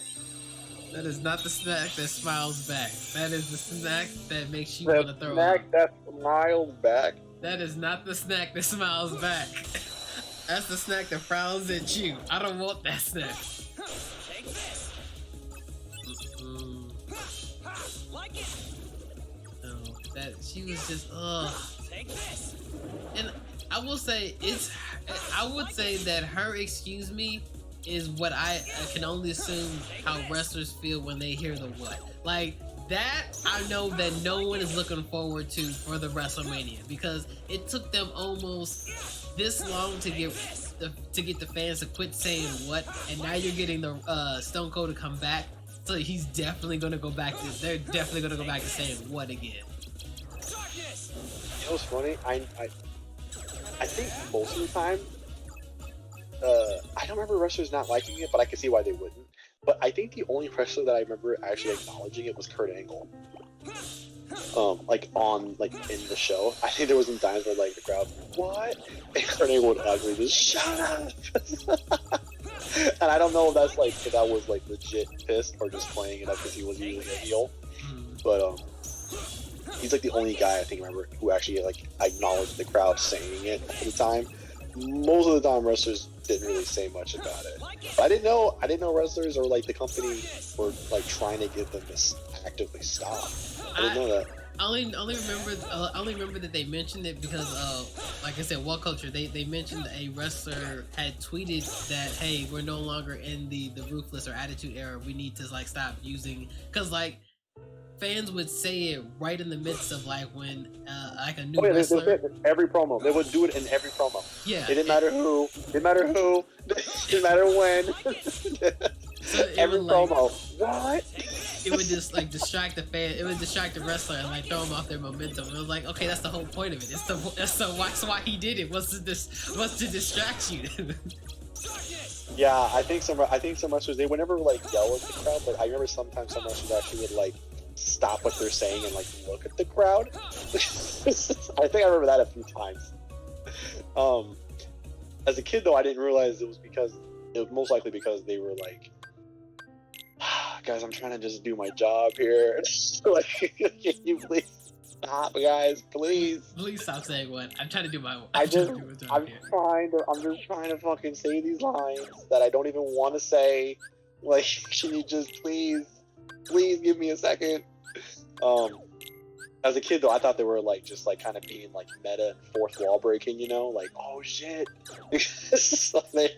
like, oh, they know, but they're probably just pissed.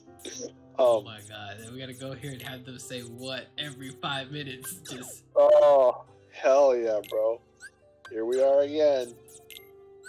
I'm not looking forward to now. I like the what. That's the most like the funniest thing to say. Is like, especially when you say it and then you hit them with the dumb look, what, and you just look at them for a long period of time hitting it. But I know wrestlers are not looking forward to that day, like for the what's to come back, and I'm here for it. I'm here for the what's. Funny?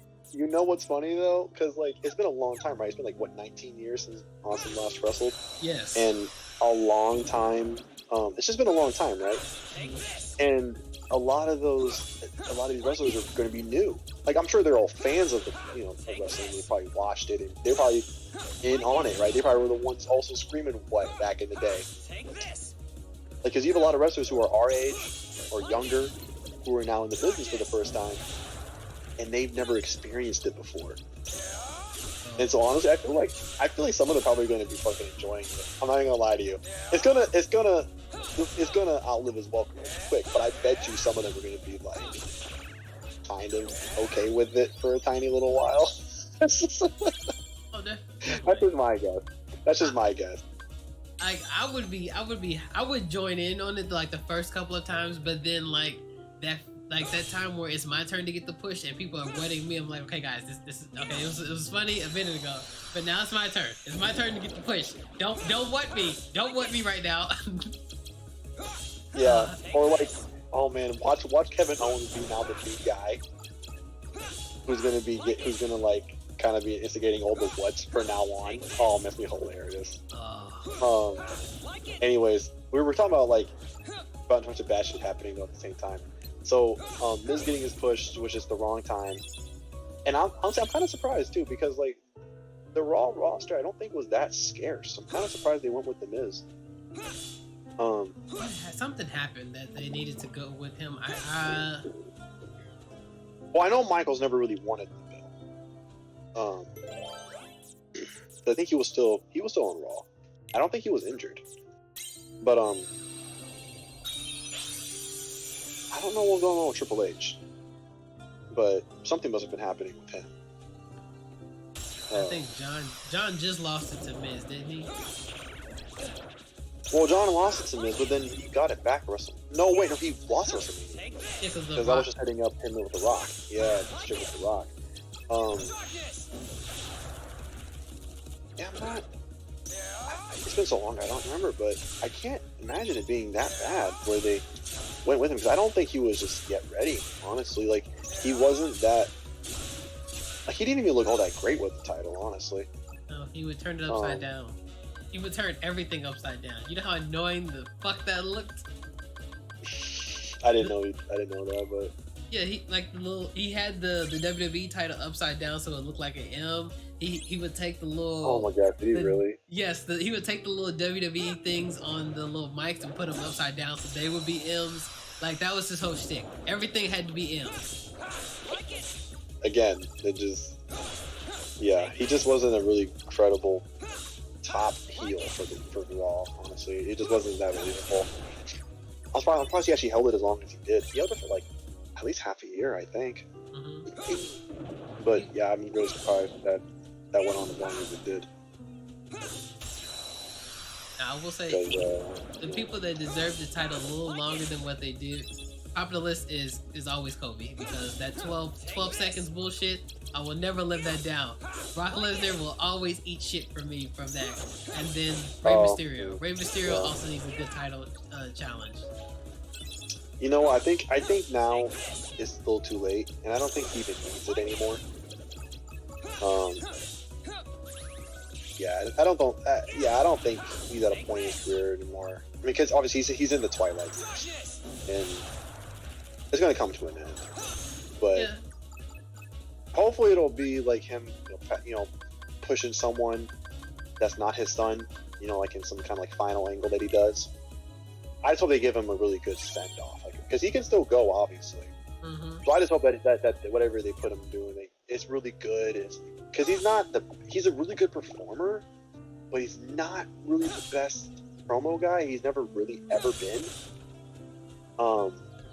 He's good in eliciting drama in matches, but I never felt he was really good at eliciting drama outside of the ring. No, because like he's always been the little guy. Like anytime that they showed him in promotion. Yeah. But I'm just talking about just in general. Like you can be a little guy but still talk well. So, like you look at Chavo Guerrero. Chavo Guerrero can talk. Yeah, but when's the last time you've heard Chavo in a match? Like, well, I'm saying though, I'm telling you, just like when he was wrestling, he was still good. I know. He was still good on the mic. I feel like it was him and him and Eddie. Like they would always need. Well, yeah. But Chavo was still good on his own. I'm not saying he was stellar. He was still good. Yeah. Don't get me wrong. He was good. He was a good wrestler. Like and like I said, I feel like any of the even Rey Mysterio or even like they're good wrestlers. I just feel like that's what they always looked at. It was like, yeah, you're a good wrestler and that you can do all this, you can do all the high flying stuff, but like at the end of the day, you going up, it's not believable for them. That they feel like, okay, you're still a small guy compared to The Rock or Brock Lesnar or John Cena. Oh yeah, but that's not the point I'm trying to make though. Because I mean, that everyone already knows that. What I'm trying to say is that, because I remember there was this, I don't remember or not, but on Smack, this was years ago, when Chavo and Ray were feuding. They were in an I Quit match, and Chavo won it, but he somehow got Ray hung on like this rafter near the stage entrance, and then just kept whacking his leg with a chair. Just went at it, and then eventually quit. But like, there was just so much drama in that match by itself, right? And to see that happen the way that played out, like, holy crap, that was nuts. And I'm sure there was like promos before that, but I remember the match being just so well done. So like, Ray knows how to draw drama in the matches themselves, which I think that's where his strengths lie. But it's gonna suck because like for like a final angle, like maybe retirement or just like my final angle for wrestling or whatever, he's gonna have to talk, and he's not just the best at eliciting emotions from just talking. Maybe he's gotten better with age. Cause, like I said, I haven't watched wrestling in a long time. It's all based off of like the mid 2000s, and he was just not a good talker. But but now with so many small guys now than there ever has been in the main roster, he does have a good chance of being able to put someone over. And it being a really good, believable match. I'm gonna say, I think it might be his son. I know you said you hope it's not, but I think it's gonna be his son. Like, well, he's already doing that with like the tag team stuff and like, you know, getting him over. Like, not really getting him over, but like getting him like experience to know that shit and stuff. But I feel like it should just be another cruiserweight. And his son's not a cruiserweight. Or maybe he is. I don't know what the cruiserweight limit is, but he doesn't look like a cruiserweight. I think he's like on the crust. Like he's like teetering. He's like he has an Eddie Guerrero type build. He's just a little bit longer than Eddie. I see. Which also kind of goes for the whole Eddie being your father type thing, where he doesn't look. He looks like Ray, but like he's taller and has a little bit more muscle than Ray. Well, I guess now Ray actually has. Ray has bulked up a bit, which is why I think that he at least deserves maybe one last run, because he while he's in the twilight years, he still looks like he can go. So like that's the only reason why he can go. We all know that. We've seen him wrestle. He's still going. But it's just like sometimes some people just don't need the belt anymore. They just don't need it. I know we keep seeing fucking Goldberg with it, but like that shouldn't be happening. Yeah, Goldberg. But and I love Goldberg. I have nothing against Goldberg. I fucking love him. But he doesn't really need it. Sometimes some wrestlers just don't need belts, right? And that's kind of why you never really saw Kane or Undertaker with the belt hold that often, because it's like they don't need it.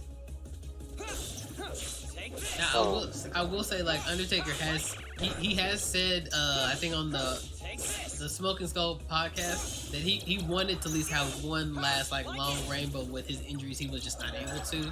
And for Kane, I honestly can't think of any good versions of Kane after I call it steroid Kane, like when he was fighting when he first came out, that has the belt. Like, so you don't call it Mask Kane, you just say steroid Kane. There's a difference between Mask Kane and then the Kane we had. Like when there's the pictures of him when he was like at his peak when he fought Undertaker, and then once he got done fighting Undertaker and he was just like causing ruckus for like Stone Cold, where he had like that one of his outfits, he just had like one arm shown and then everything else was just like black and covered.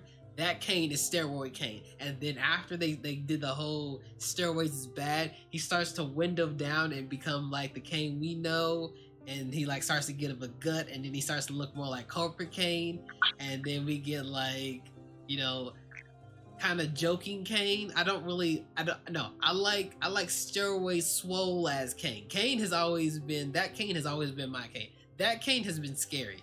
Once he took the mask off, he kind of lost some of his scariness. All right. do you disagree? It's like, I would say it's like Biker Undertaker.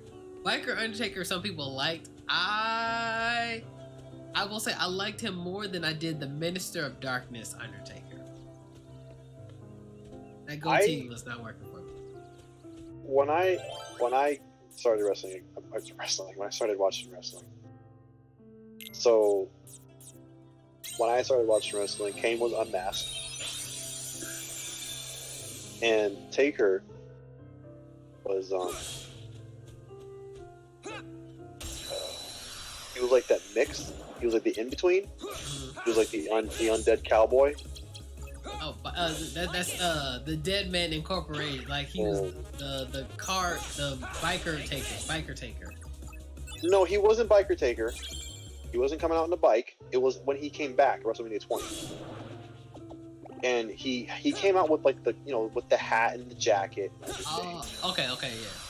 Okay, new understanding. But he kind of still wore like kind of like these weird jean-looking pants type of thing.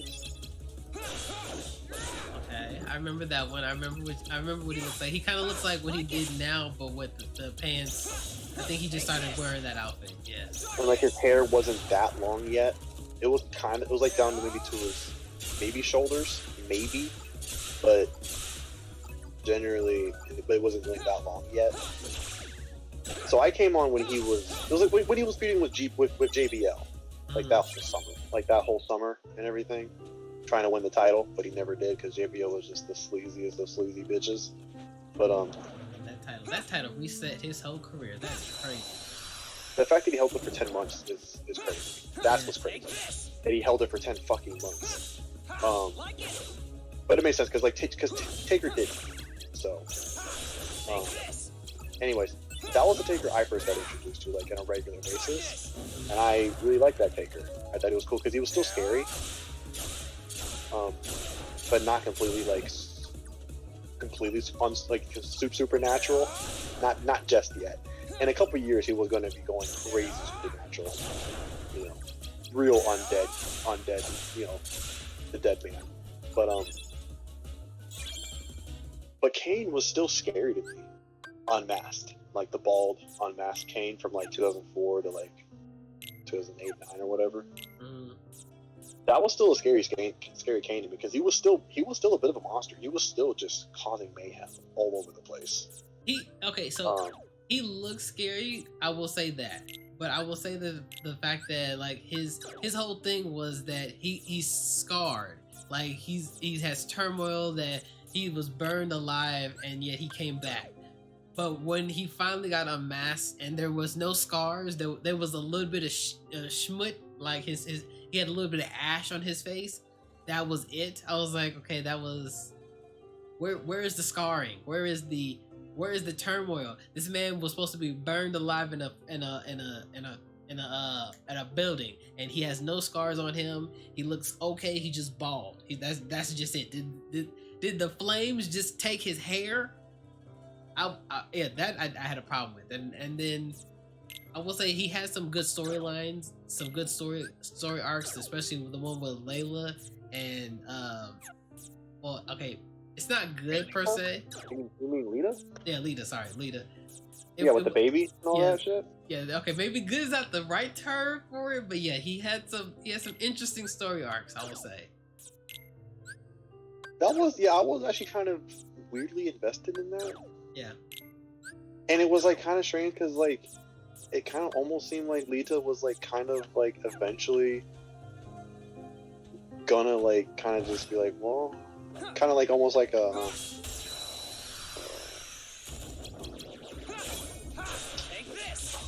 Beauty and the Beast type situation. Stockholm Syndrome? Where it's well, whatever. It kind of seemed like she was kind of starting to slowly feel him a bit. Yeah, Stockholm Syndrome. Yeah, and then Snitsky fucking showed up. I forgot about Snitsky. Untapped potential. We'll talk about this. So that was an interesting thing. Oh, but anyways, back to the thing about old bunch of bad shit happening at the same time. The cream of the crop was the fucking anonymous general manager. Oh that my God. That was the worst. I That. hated that. And that was in like, I don't know if, Take this. I think Michael Cole was still being a heel too. Yes, because he would I take think he pride was. in reading that shit. He would take. You could see he got that shit eating smirk every time he's like, "Oh, I just got a message from the anonymous general." The But anonymous. it's funny. Well, it was funny because he kept doing, even when he stopped being heel, he still would have to answer the shit, you know? And even though he was done being a heel, everyone just hated him even more because he would have to answer it and speak for him. And I didn't end up, I know what happened at the end, but I wasn't watching wrestling at that point anymore. But I was there for a little bit of it. And at first it was kind of novel. So I thought maybe he had this anonymous thing trying to, making all these crazy matches on the fly, or seemingly on the fly. This shit. So at first I was thinking like, oh, this doesn't seem like half bad. And then it was just all the fucking time. And then it just went on forever. I was just like, yo, who is it? Who is it? Come to find out it's fucking Hornswoggle. And then the fact that it was Hornswoggle, it was like, I'm so glad I wasn't watching wrestling anymore at that point. I would have been, I would have been fucking, I would have been livid. That is I would have been livid. So I would have hated that so much. Yeah, it was dumb as hell. So you know how they were originally going to make, okay, so I don't know if you know this, but they made Hornswoggle be Vince McMahon's Yeah, it was in the fun. I was watching wrestling at the time. Yeah, Yes. that was before all that shit happened. I remember that. So originally it was going to be Mr. Kennedy. Anderson. Yeah. He was supposed to be it. Kennedy. Yep. That would have been so much better. I honestly would have definitely been able to believe that a lot more than Hornswoggle. Yeah, that would have made a lot more sense. And again, that goes back to just all the bad things like this. Yeah. Oh man, what a shame. What a shame, that man. Oh. Well, that, and also it didn't help that he was injured all the time. Yeah. There's a lot of shady shit that I've noticed happens to even some of the best wrestlers or just personnel. They got fucking screwed over while they were injured. Like, I don't know if you know about Stone Cold in WCW, but when he was stunning Steve Austin in WCW, he got fired while he was in rehab from injury. I don't know if you know about that, but yeah, he found out that he was let go while he was recovering from injury. And wasn't it because they couldn't afford him to be because he had like an injury that he was gonna be out for a long period of time, and they just could not afford him to be out for that long, right? I mean, at the time he wasn't like a major star. I don't think he was like a major star at the time. I think he was in a tag team with Brian Pillman, actually. Yeah, but just that they were cutting the ends because I think weren't they just either they were just gearing up for their war with Raw, or they were losing their war and they needed to not WCW, but NWA were No, this was before all that. Really? Yeah, because they didn't losing the war until like '99.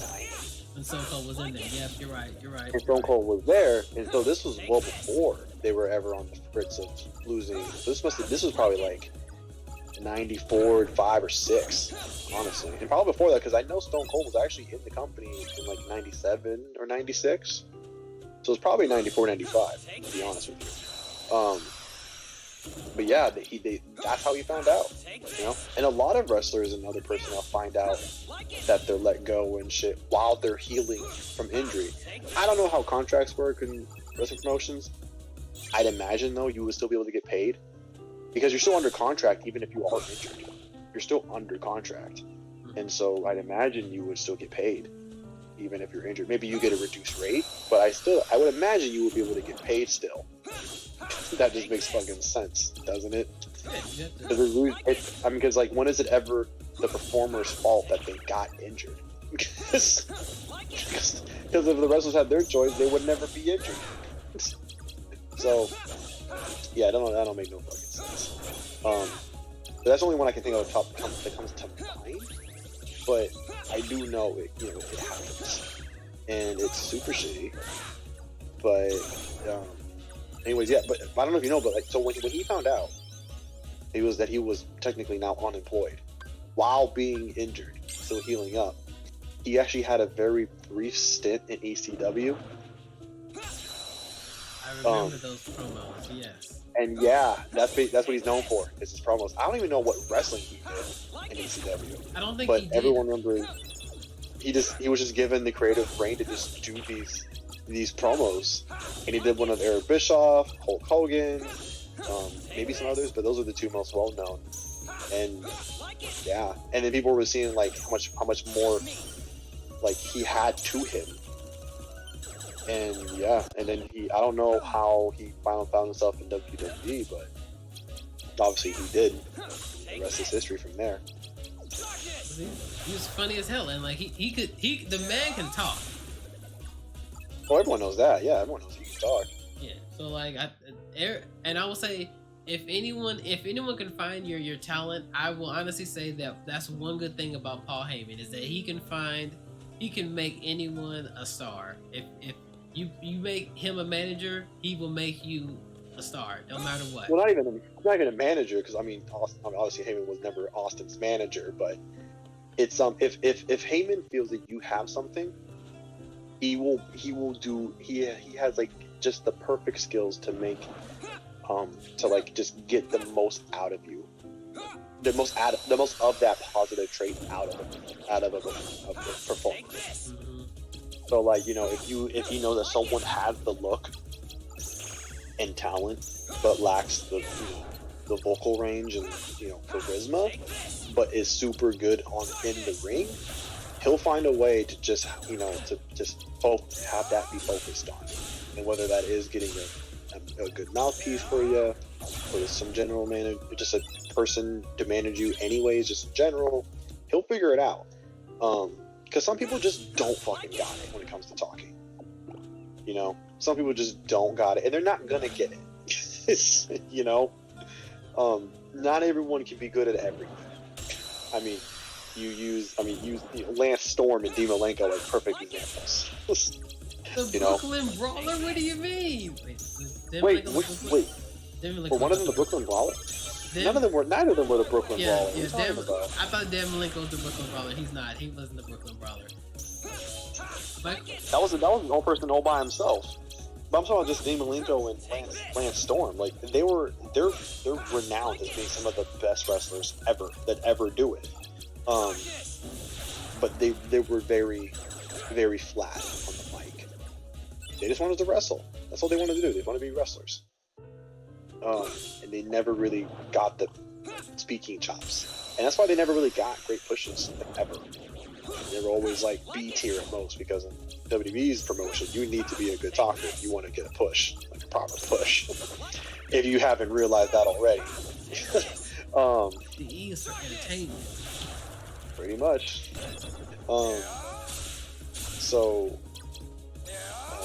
Yeah, but like, and if you're not the greatest at performing or athleticism, but you can talk your ass off any day of the week, he'll make sure you can do that, and you have a good platform to do so and highlight that.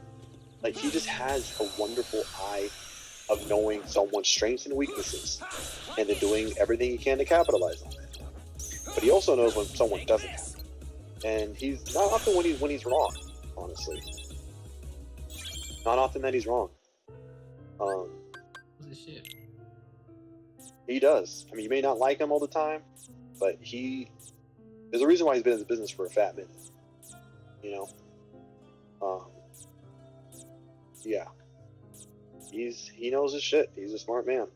And I will say that even I will say that I honestly never really hated Paul Heyman because he's, like I said, he's one of those people where yes, he's a bad guy and he's been normally portrayed as a bad guy, but like he's so good as the bad guy that I could never see him as anything other than that. Like if he was to be a face, like there's a clip of him. There's a clip of him like they do like when they turn the cameras off matches, and there's a match where he goes into the ring and he's wrestling, and it's the most wholesome thing. A dark match? Yeah. Yeah, I know what they are. Yeah. And it's the most wholesome thing ever to see him actually wrestle because he wanted to be a wrestler growing up. Oh, really? Yeah. Oh, that's funny. And to see him like he was wrestling with the Usos and Roman Reigns, and like they tagged him in, and like he didn't do so well, but like he went outside the ring and they fanned him off and everything, and like it looks wholesome because he wanted to be a wrestler, but to actually see him as like a face, I don't know how I would react to that. Like it would look a little weird to me, but like he's actually a good promotional speaker, and like you said, if he knows what to do with you, he will shoot you to the moon if he can. Yeah, because he knows exactly what to do to highlight your strengths to get you to the top. Like I said, not everyone can be good at everything, so you gotta just focus on what you're good at, right? I mean, to this day, Orton is still not the best at promos. He's obviously better than he was when he started, but like he's still not the best at it. But he's good at other things instead, and so.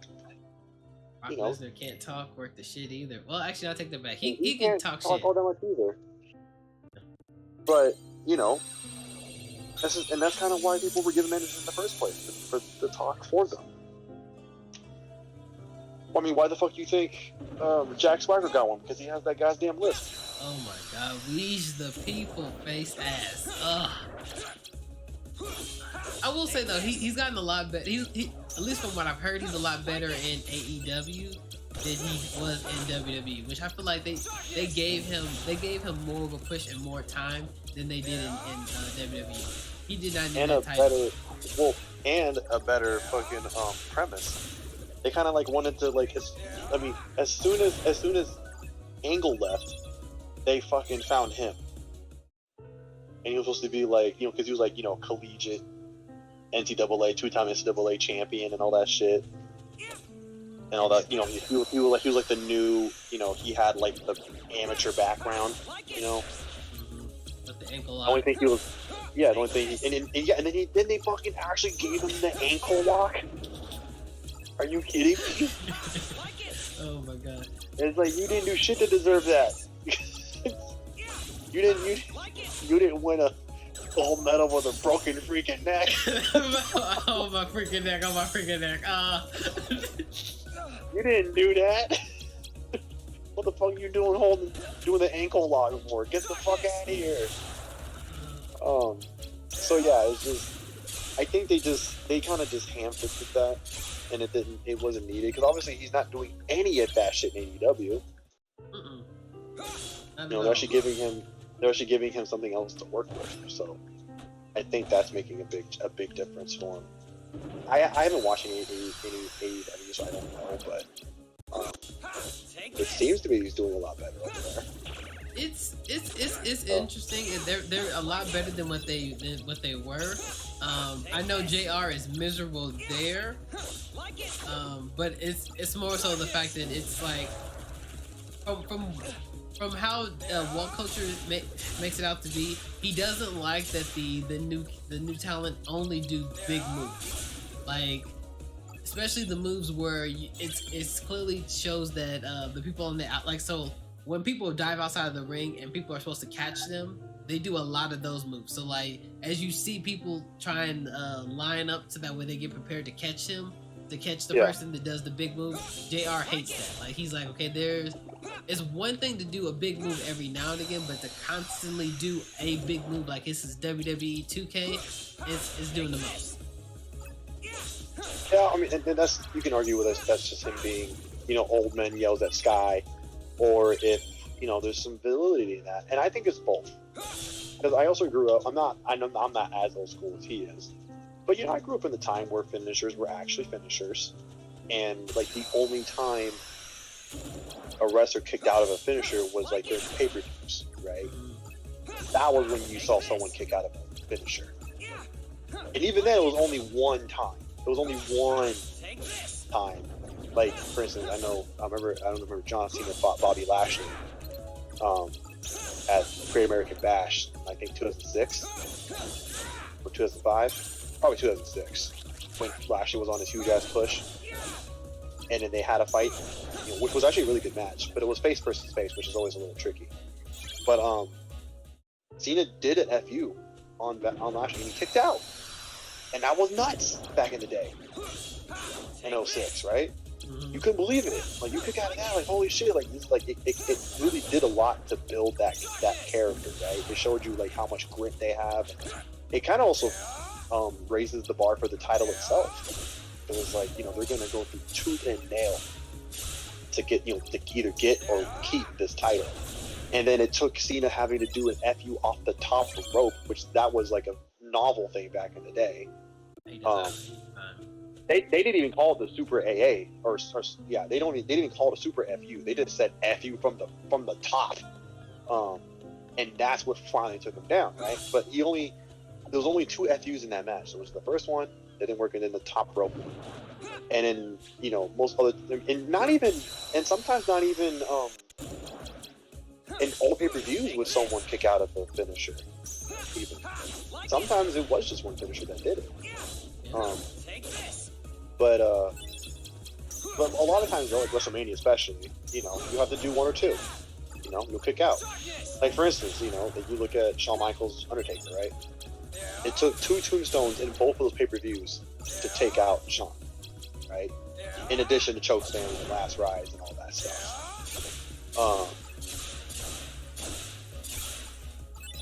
And it just elevates everything, right? But because at the heart of it kind of goes in what way do you like your storytelling in your matches. And if you're at a certain age, you like it when it kind of builds up to that, and they don't go so quickly into the big move, or when they start doing them, it's not just a complete just big move fest. Or like if there are a lot of big moves, there's some spreading between them. Like, okay, you look at Shawn Michaels, there was a lot of big moves, but they were spread out throughout the entire, like, 25-30 minutes, right? And so it's, you know, you want it spread out more or something like that, or like, you know, the kickouts are only coming towards the very end of the match, like the very few minutes of the match. Or if I guess you like your storytelling where the big moves are coming, and it's just how fast can we deplete the health bar from these from the wrestlers, like in a video game, until it's too late, you know, or until they're just completely out. So I guess it just depends on how you like your storytelling. I haven't watched any modern wrestling, like a full modern wrestling match, to know what that really looks like, especially AEW stuff. I haven't seen any of their shit. So I don't know what that even looks like. But I think at the end of the day, it just comes down to how you like your storytelling. And JR likes it a certain way. A lot of people also like that way. I do. That's what I grew up with. I thought it always worked. But then again, also goes to kind of go into like, with everything wanting to be fast and spontaneous and immediately gratifying, for like kind of playing into how, you know, young people, us and younger people these days, are always getting chastised for like, we have no patience and we want everything now and shit like that. Well, that wrestling caters to that mindset. We want everything now. We don't want to fucking build, have all this slow build and slow burning, but then hopefully like 20 minutes later we'll see all these fucking crazy kickouts and be on the edge of our seat. We want to be on the edge of our seat right away, right now, And for these younger fans who have never seen any of the old shit, this is they're just growing up with this. We want this gratification immediately, and this type of wrestling or storytelling, I think, caters to that mindset. So I still think there is a space for the older ways, and I've been told that like Daniel Bryan, I don't know what he goes by in AEW, but Bryan and CM Punk, they're actually finding a way to mix the two because they're agile enough and nimble enough to do some of these kind of faster paced stuff like as the new age guys do, but they also did grow up in the older train of thought too. So they're actually, I've been told that they actually do a good job of mixing the two types of wrestling going on. I don't know for sure. I like to watch or listen to some Jim Cornette's podcast that he does. I don't mind Cornette. I know he's a polarizing figure. I don't mind him. Some things I think he's a little outdated. Like for instance, his like it seems to be he just doesn't like when it comes to like woman wrestling, he can be very iffy about it. And I think I don't always agree with what he has to say about that. Like I get it. Like some women look just a little too sexualized, but like if they're performing fucking great matches, I don't really care. If anything, the sexiness is a bonus. So, yeah, but he seems to kind of just be not always about that. But anyways, most of the time he's fine, but he watches all the shit to talk about on the podcast. Mm-hmm. And he's mentioned a couple times, you know, because he also, as you probably know, he hates the new age style of wrestling. He hates the Young Bucks with all his heart. He hates, which I think he calls them Twinkle Toes. And he hates what's the main guy who's also part of that crew with the Young Bucks? What's his name? I know. I think it's He wrestled in Japan a whole lot. He wrestled in Japan a whole lot too, and all that. What's his name? Dean Ambrose. Omega. Oh, Kenny Omega. Yes. Kenny Omega. He hates him too. He hates him so much. He hates him and the Young Bucks. He hates that whole little crew. He hates them so much. He just doesn't like a whole lot of it. But I think he only hates those three guys, but he generally has a disdain for the new age style of just spot fest wrestling. Doesn't like it at all. He makes it very well known. But when he was talking about when CM Punk finally wrestled some matches on the AEW and then Daniel Bryan did, he was like, I forgot what he was saying, but he was just like, yeah, of course fucking CM Punk did it right because he knows how to fucking wrestle and all this shit and everything. But he was saying that, I think he mentioned in some comments that that CM Punk was like mixing the two. Like he was kind of doing some of the stuff, but then also doing a lot of the other slower paced stuff and properly building a match with all these different high and low points in it too. I think he actually wrestled Kenny Omega, and I think he was saying that like CM Punk basically made Kenny Omega wrestle CM Punk style of match, rather than CM Punk subscribing to the spot fest style of wrestling that he does. But it was like a cool meshing of the two, and it seemed to be it did really well. And I think Daniel Bryan has done the same thing. So there's a space for it. And so I don't know why it has to be exclusively that over in AEW, because also WWE. I mean, they're kind of doing the same thing. I mean, finishes. I mean, like you know the joke. Finishers aren't finishers anymore. No. Like when I hear that like someone has to take 5 F5s to be taken out, and like, okay, at some point it just kind of just diminishing returns. You know what I mean? It's ridiculous. I will say that I know of at least 2 finishers that are protected so far. One is, rest in peace, Scott Hall. His Razor Edge had been protected. No one has ever kicked out of that, and with him passing away, no one ever will. And there's another one who has his finisher is actually pretty cool. It's the End of Days, where he Baron Corbin? Yes, I like his finisher. I don't like him, but I like his finisher. Wait. That's actually a protected finishing move? Yeah, no one is as of right now. No one has kicked out of the End of Days. You need to. Okay, I'm not going to say you're wrong, but I would like for you to recheck your facts just to make sure. Hold on, let me check and see. Let me check and see. Because I'm going to be really pissed if that is actually the case. Because I don't like him at all.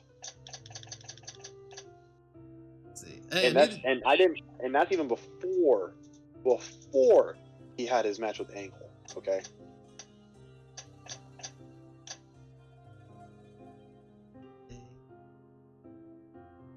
Before he ever even had a match with Angle, I did not like him, which is weird because I'm usually pretty much unbiased towards most wrestlers because I just don't watch the show anymore, or you know I don't watch their stuff anymore.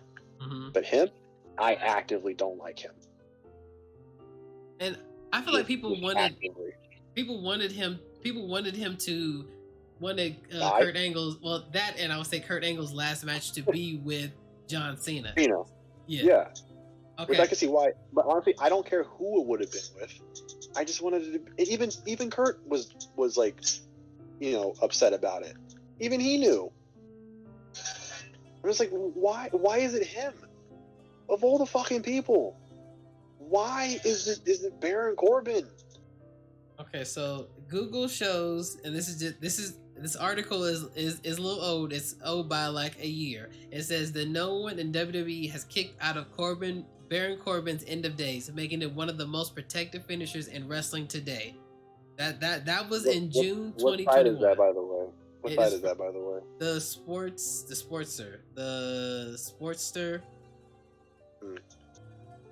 Well, this was about a year ago. Maybe that's changed, but as of yet a year ago. Yeah, no one has kicked out of it yet. This is so sad. It's just so sad. Yeah, it's I just don't like him. I don't like him. I don't like how his character is done. He doesn't just looks not intimidating like ever. He looks like someone who's trying to be intimidating but not being good at it. Which is funny because I'm sure he probably could beat my ass in real life, but just as a performer, he's just not convincing. He just, he looks like even now, because he at the time he's King Corbett. I don't know if he's still King Corbett, but I don't think he is anymore. But like every gimmick they've given him, I've just hated it. It didn't matter what they gave him. I just hope he just let him go. Like how have they kept him? But they let go of so many other amazing talent. It's like you can't find. How can they find so much shit to give him if they can't figure out what to do with Samoa Joe? Like, are you fucking kidding me? I will say Samoa Joe, he gets injured right when he's one of the main characters that get injured right when they about to get their push. Like I'm still hoping for him to get an actual WWE push. I think they sent him back over to TNA, and just because he was injured recently. It's just. And it might be he wasn't as injured as much back when he was in TNA, which is funny. Yeah, I know he's old. He's like in his 40s. I think he's like 40 or in his 40s. It's almost over for him, which I hate that. Like, I wish he had like one WWE title match. He deserves at least one title shot. If AJ Styles can get one, I at least think he should get one too. Well, again though, it goes. I do know about him being injured all the time. And I mean, yeah, if you're an injury magnet, you are a liability to put any title on. Because what are you supposed to, like, there's no point in giving a title to you if you're going to lose it in like a month. Yeah. Which is, I guess, the same thing. Same thing that happened to, what's his name, who has the demon. What's his name? Fuck.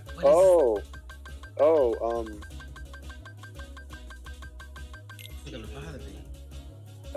The demon. I'm trying to think. I know I could just look this up, but like I'm trying to think of the name without looking it up.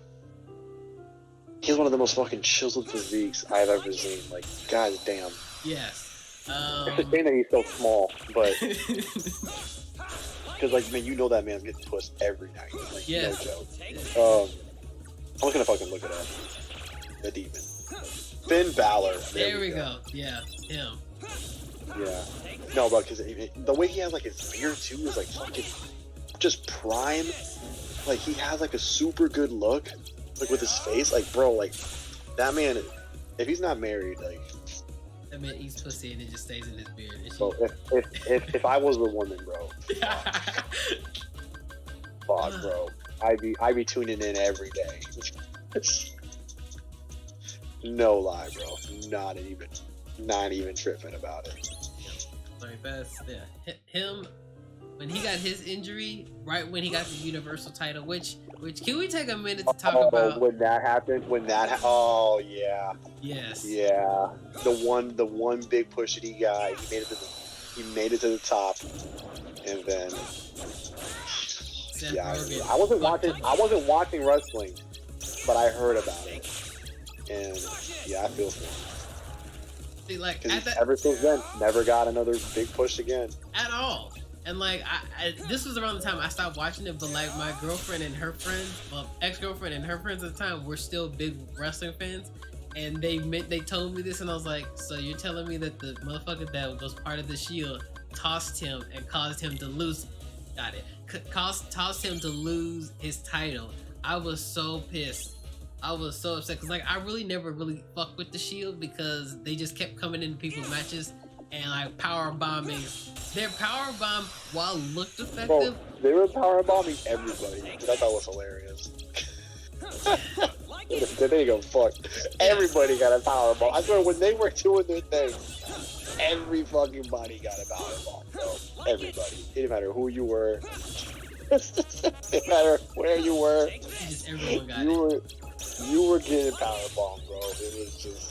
It was a matter of when, not if. And I will say, while it looked cool, I just don't see how two people on the side giving that extra was like helping Roman power bomb them. It was like, don't worry, we'll help out too. You get your side, I get my side.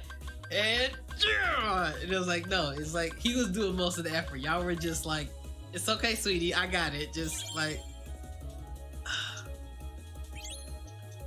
but yeah, they were pretty cool. I didn't too much really fuck with the Shield as a whole, but them separate, I think I like Dean Ambrose the most. Now, I didn't like the psychotic Dean Ambrose, but I do like him now that he's able to be himself more so. Yeah, the loose cannon. The actual loose cannon that he was supposed to be. Yeah, not the one that they have him in, not the one Not that like, had him not in like there. the toned down version.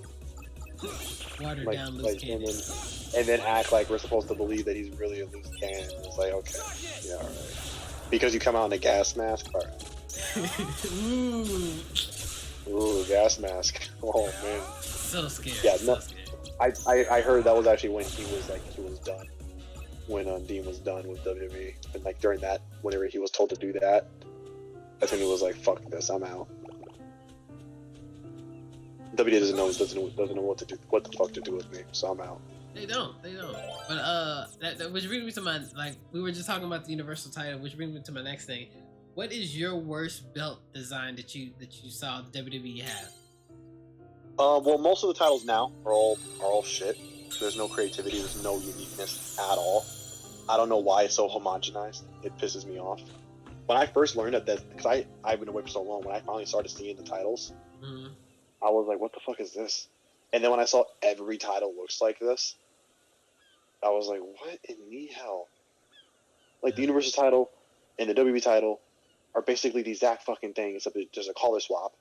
Yeah. So if you didn't know, you would never know which one's which. And then I hate how the women's titles are the exact same as well. Just a color swap, yet again. Actually, I hate every title design right now. I hate them all. I also hate what they redid with the U.S. title and the Intercontinental title. 24/7 title I don't really care about, but I don't know what the tag titles look like right now. I think those are also the same too, but like every title looks the fucking same.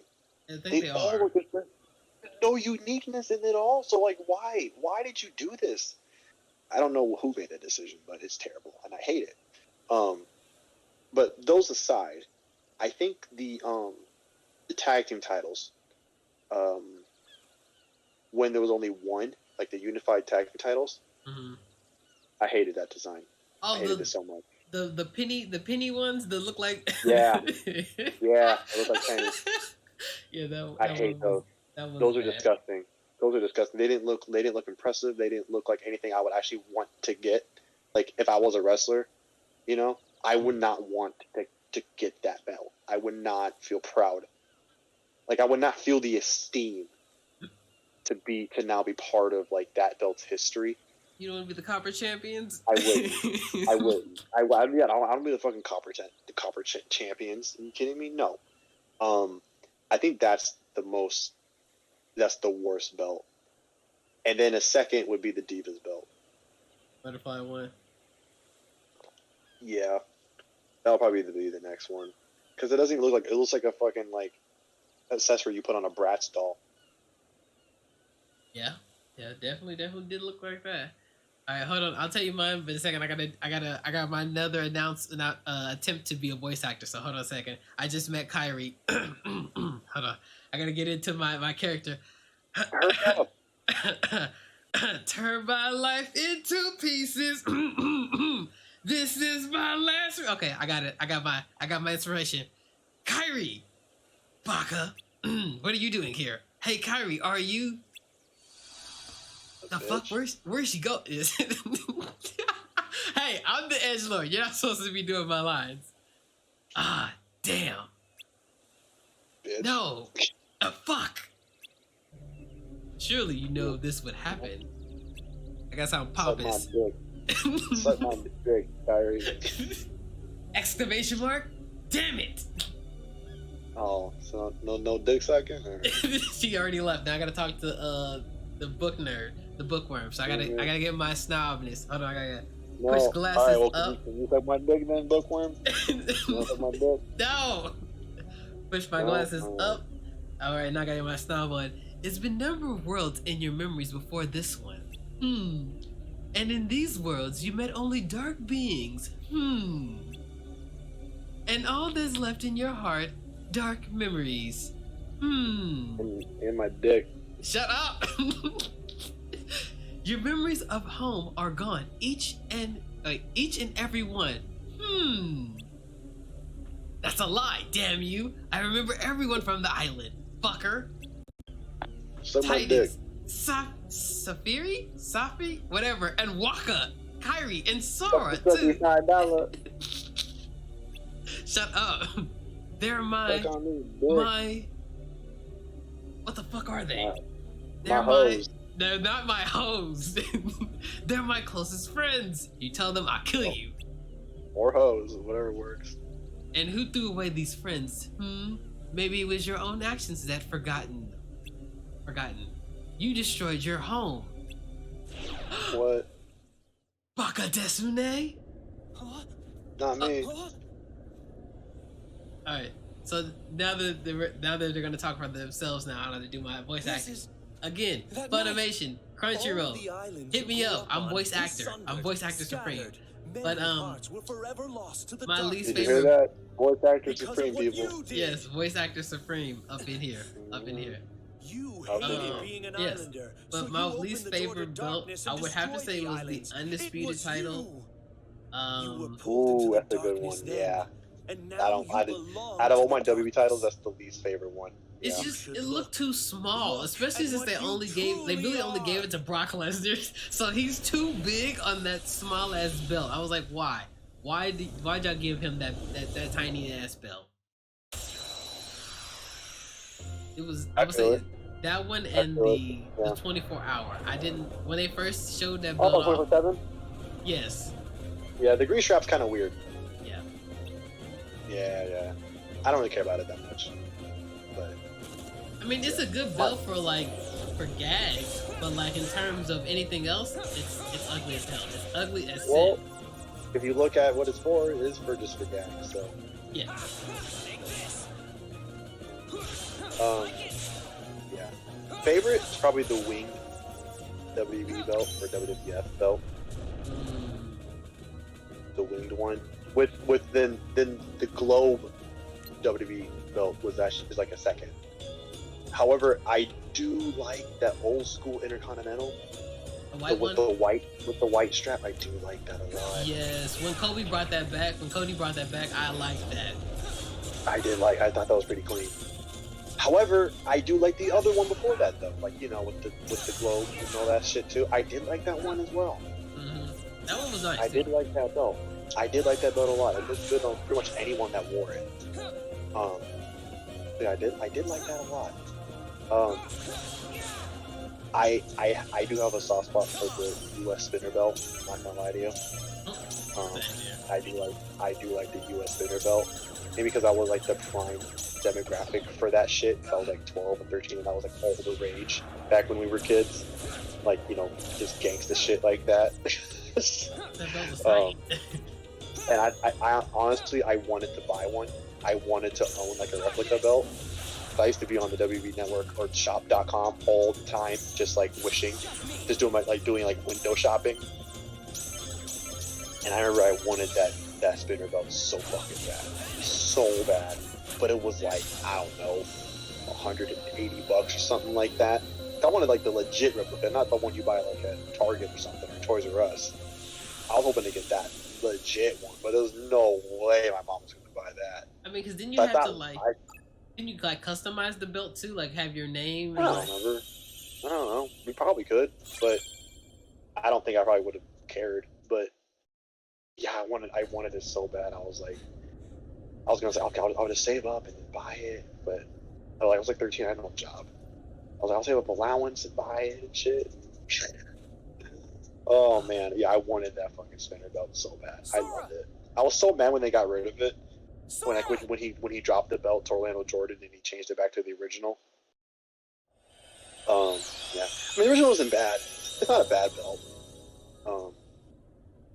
Bad or design, but I don't know. I'm just super impartial to that spinner belt. I shouldn't be. I know like that belt gets a lot of shit, but can't help it. Sora, it's me. It's still Can't a, help it. it's still a good What? belt. Yeah, it's not a bad belt. I think it just depends on Stop who it, you Sora! are.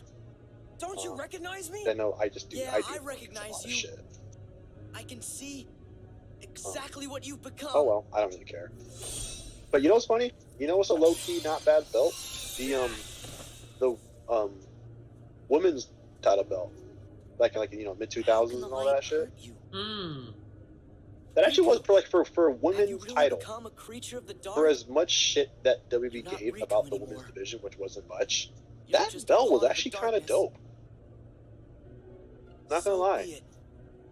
Yeah, I actually like that. It's It time for it you looked to pretty face good. the light. I would say that if their second belt wasn't the Divas and it didn't look like a butterfly belt, it would have been a good replacement for the Divas belt. But because it looked like a butterfly, I just really Well, that's couldn't. that's how you knew. That's how you knew they didn't give two shits about it. Yeah, it's like what's girly enough? Let's a butterfly. There we go. Let's put it on there. I don't want to spend too much time on this. Yeah, they didn't fucking You care. won't fade. Which is so funny because like You can't fade. even though they were the PG era, There's no power that can defeat the you. woman in that era Not the still light. really were just basically eye candy. Not the dark. And also, you know what's funny? So don't. I know some people run from the defend light. them, but the And don't Bellas, fear the darkness. I'm so surprised that they're Because considered both legends, will make you stronger. or they're like or they're going to the Hall of. I don't remember if they're going to the Hall of Fame or they've been in it, or they're considered legends, some shit like that. Yeah. They're Strength not that's good, yours. and I don't care what anyone says. The darkness I was watching inside wrestling your when they heart, were it's when they vast were and you it's know deep. introduced, and as they But if you continued can, on. truly I don't know when all of a stare sudden they into it went and from never try being to like look away.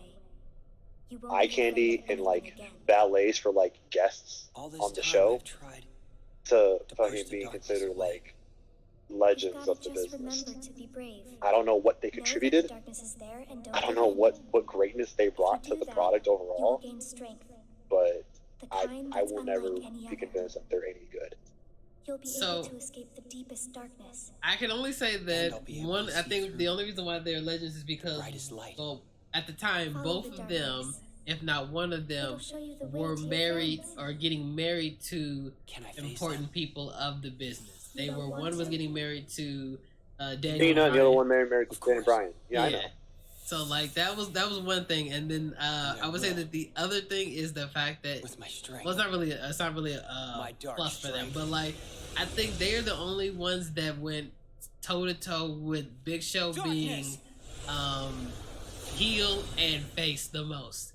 Like they just kept going back and forth between heel and face, between them and the Big Show have like been I think the same amount of heel and face 22 times. Bro, I don't think anyone can beat Big Show. I don't. They might be second, but I don't think anyone can top Big Show's number, bro. It's just too much. The man is just out of control. He's just out of control with his heel turns. I guess I his face heel turns, bro. He can't be stopped. The man is out of control. He's a monster. But I will say, yeah, they did turn a lot because like they were so directionless most of the time, so like it didn't matter. It just didn't fucking matter. They're not good, and it's like, okay, how are you going to consider them legends, but you're not going to call Talia a legend? Wait, Talia's not a legend? She should. I mean, they're not calling her one, but she absolutely should be. Like, and she's still wrestling, and she is 1,000 times better than both those women, both those fellas combined. Everyone knows this. Okay, she was a good wrestler from the get-go. But she just came into the business at like the wrong time. And she can pull, like, she looks great doing that sharpshooter. Oh yeah, yeah. The classic heart foundation sharpshooter. I've seen her do it. She looks great. She looks just like fucking Owen or Brett doing it, bro. She looks great doing the sharpshooter. Like, honestly, if it wasn't for the fact that her name is so tied to the Heart Foundation, which is also tied to WWE, she honestly should have just been TNA. She would have done so much better in TNA at that time when she first came on, like 07-ish or whatever. Yeah. She would have absolutely fucking killed it with that women's division. Absolutely killed it. She would have put on some great matches. She could have been like that division's like submission specialist, you know? Oh man, yeah, such a shame. But yeah, she's still fucking wrestling. She still looks absolutely amazing, given how long like she's been doing it. Like, she looks great still can go. Just a great talent overall. You're not gonna consider her a legend. I mean, she will eventually, but just not at the moment. But you're gonna call the fucking medal. It's like, it's just like they haven't. I don't know what you could argue that they have brought to the business over like some other divas. Like, what makes them so important besides the fact that they've been on the roster for so long? It's like, well, fucking, so Alicia Fox was on the roster for a fucking long time, but we're not gonna call her a legend. Yeah, no. That's because she fucked up so many times. It was like longevity doesn't make you a legend. Just because you were in the business for a long time does not mean you're all of a sudden a legend. Like, I don't think that should be equated to like a Hall of Fame status just because you were in the business for a long time. If you didn't do shit, why should you be given that recognition? Very true. And the Bellas didn't do shit. Like, I know one of them was like the champion for a spell, but like they were also like, that was like the Divas Championship. The fucking, like, that doesn't count. So it's like, oh yeah, they just upset me. I was watching something from Walt Culture about it. I think I was watching one about the retro ups and downs, and Simon was making a case for it. I'm like, bro, I gotta disagree with you on that, and I don't usually disagree with that. He's usually a bundle of joy, and I don't usually disagree with him. But that, I'm sorry, you just, neither of them are worthy of. I mean, they were fucking on that Divas reality show. Really? Come on, really? I mean, I know Natalia was too, but I don't feel like she was forced. Yeah, I was gonna say, I feel like the Divas show was good and bad for them all. Like, I don't want this fucking red sword. I can't use this bitch. I'm sorry. I'm fighting him right now, and like, I have the book nerd, and like he's trying. Yeah, he took all your cards. Yeah, he's trying to make me use this bunk ass sword that I know is bad for. Have fun. Did you say have fun? Yeah, you have fun with that, bro. You're gonna. Oh yeah, you're gonna. Hold on.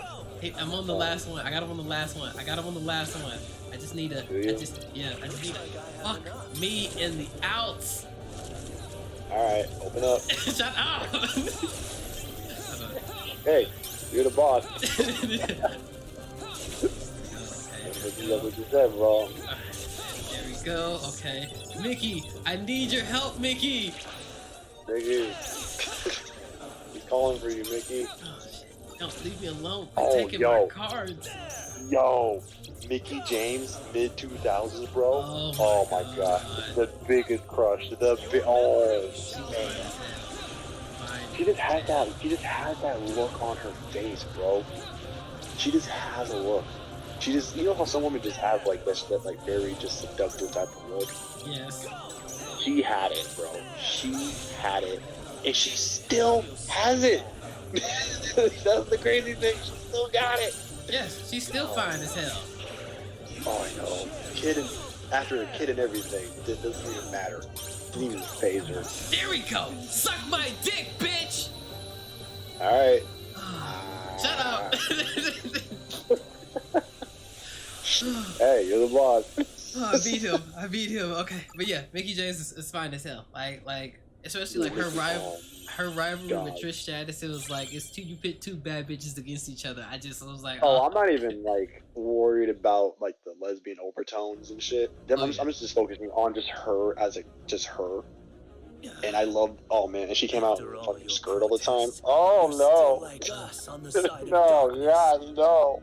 I she know was who I thick am. too. Yeah. She was When did that Oh happen? yeah, she was pretty curvy too. Yes. I didn't even think about that. She was pretty curvy. like Like she was not a twig. She was not a twig by any means. And like No. what made it crazy was like they had an angle where like Michelle McCool and Layla would say that she was like fat, and I would look at her, I was like, that is not fat, that is thickness right there. The Piggy James angle, Yes. which actually caught WWE under a lot of heat for doing it. Mm-hmm. Did you hear about all that shit? I mean, I can only assume, especially like they were always doing like the, trying to be positive about bodiness, and I was like, she's not even. No, not body. It was kind of at that time. There, like the bullying and stuff like that. With like their I forget what program they called it, but like for superstars would go visit kids in hospitals, Make-A-Wish stuff, and just being above hate. Like that's all seen a thing, like rise above hate and all that shit, stand up to bullies, and they're supposed to be like these like ambassadors for that. And then here comes Michelle McCool and Layla doing a Mean Girls impression, which was like 5 years too late. Like that would have been fine if they had done it in 2005, like when Mean Girls was relevant. Yeah. But they wanted to do it years after the fact.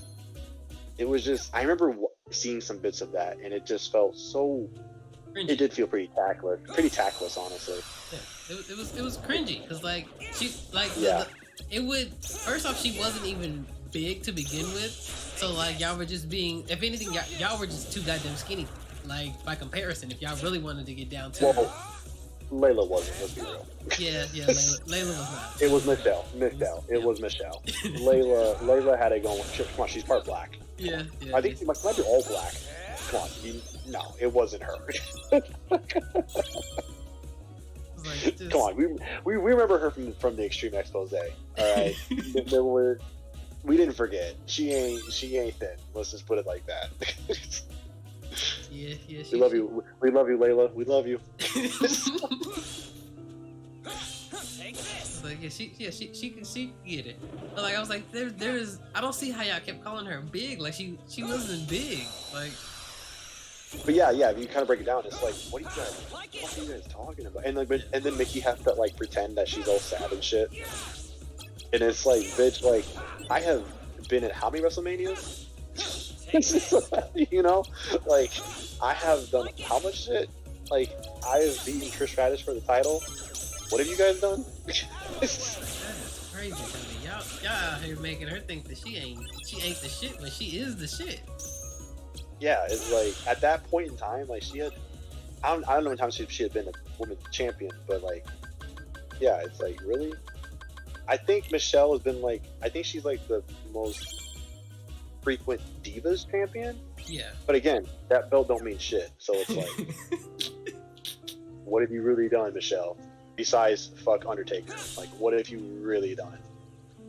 Yeah, that is the only Not thing. much. Not a whole lot. I cannot believe. But she's still, which is funny because she's still a good performer. Mm-hmm. She was one of the better wrestlers of that time period. They just put her in a bunch of bullshit. Oh yeah, definitely. That was around the time when they really didn't have, like you said, that their only talent was like the Bellas. That was their only quote unquote talent. Yeah, that was it.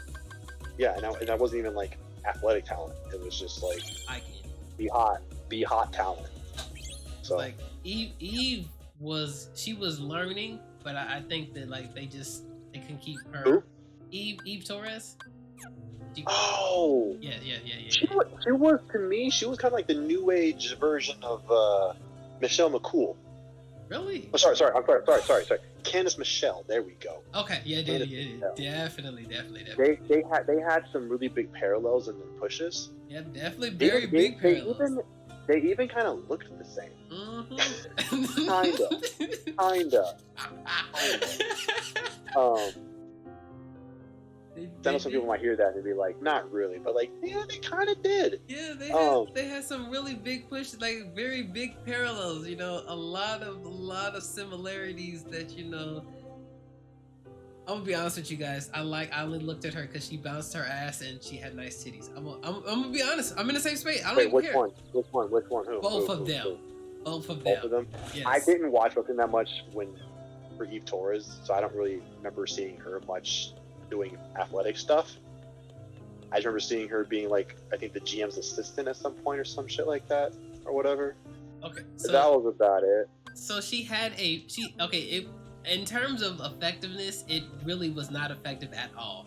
But she was one of the wrestlers that did like the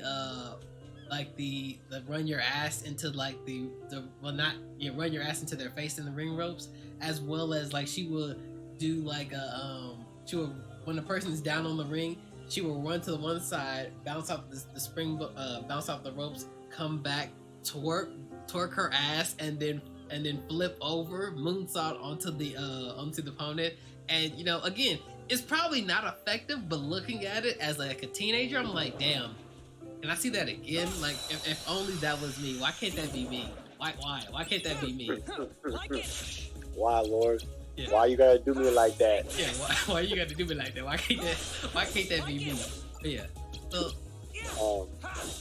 I would just say like their push is kind of the same. Like they kind of have the same like build. Their bodies kind of were similar. However, I think Michelle McCool was actually getting somewhat decent in the ring. You mean Candice after Michelle? she stopped? Michelle. Yeah. I think she started actually getting somewhat decent in the ring after she stopped just being a fucking sex pot. She was actually getting okay. I don't know why she stopped, but she kind of just abruptly stopped wrestling. But she seemed to be getting okay. Whereas I don't think Eve Torres really made that many strides, honestly. So Candice got into an accident. She got into an accident, and that's what happened to her. Yeah. Okay.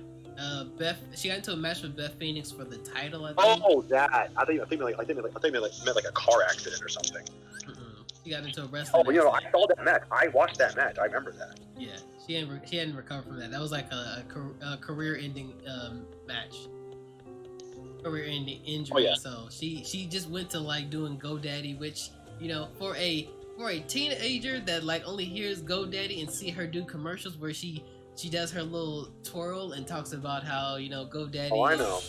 Mm-hmm. I was upset to find out that was a website domain. You know how pissed you are when you could think that you're at school and like I can go to this site and there's no like blocking or anything, and come to find out it's a domain website. First off, the fact I'm willing to test it at school shows that like I was really just like on some demon time shit. You weren't the only one. So you telling me you also tried it too, RJ? Is that what you're saying? No, I did way more than that. I tried to do everything I absolutely fucking could on a school computer. That would allow me. Okay. Okay. Don't even start with me on that shit. At least I know I ain't the only one on demon time. I'm okay with that. I'll take that.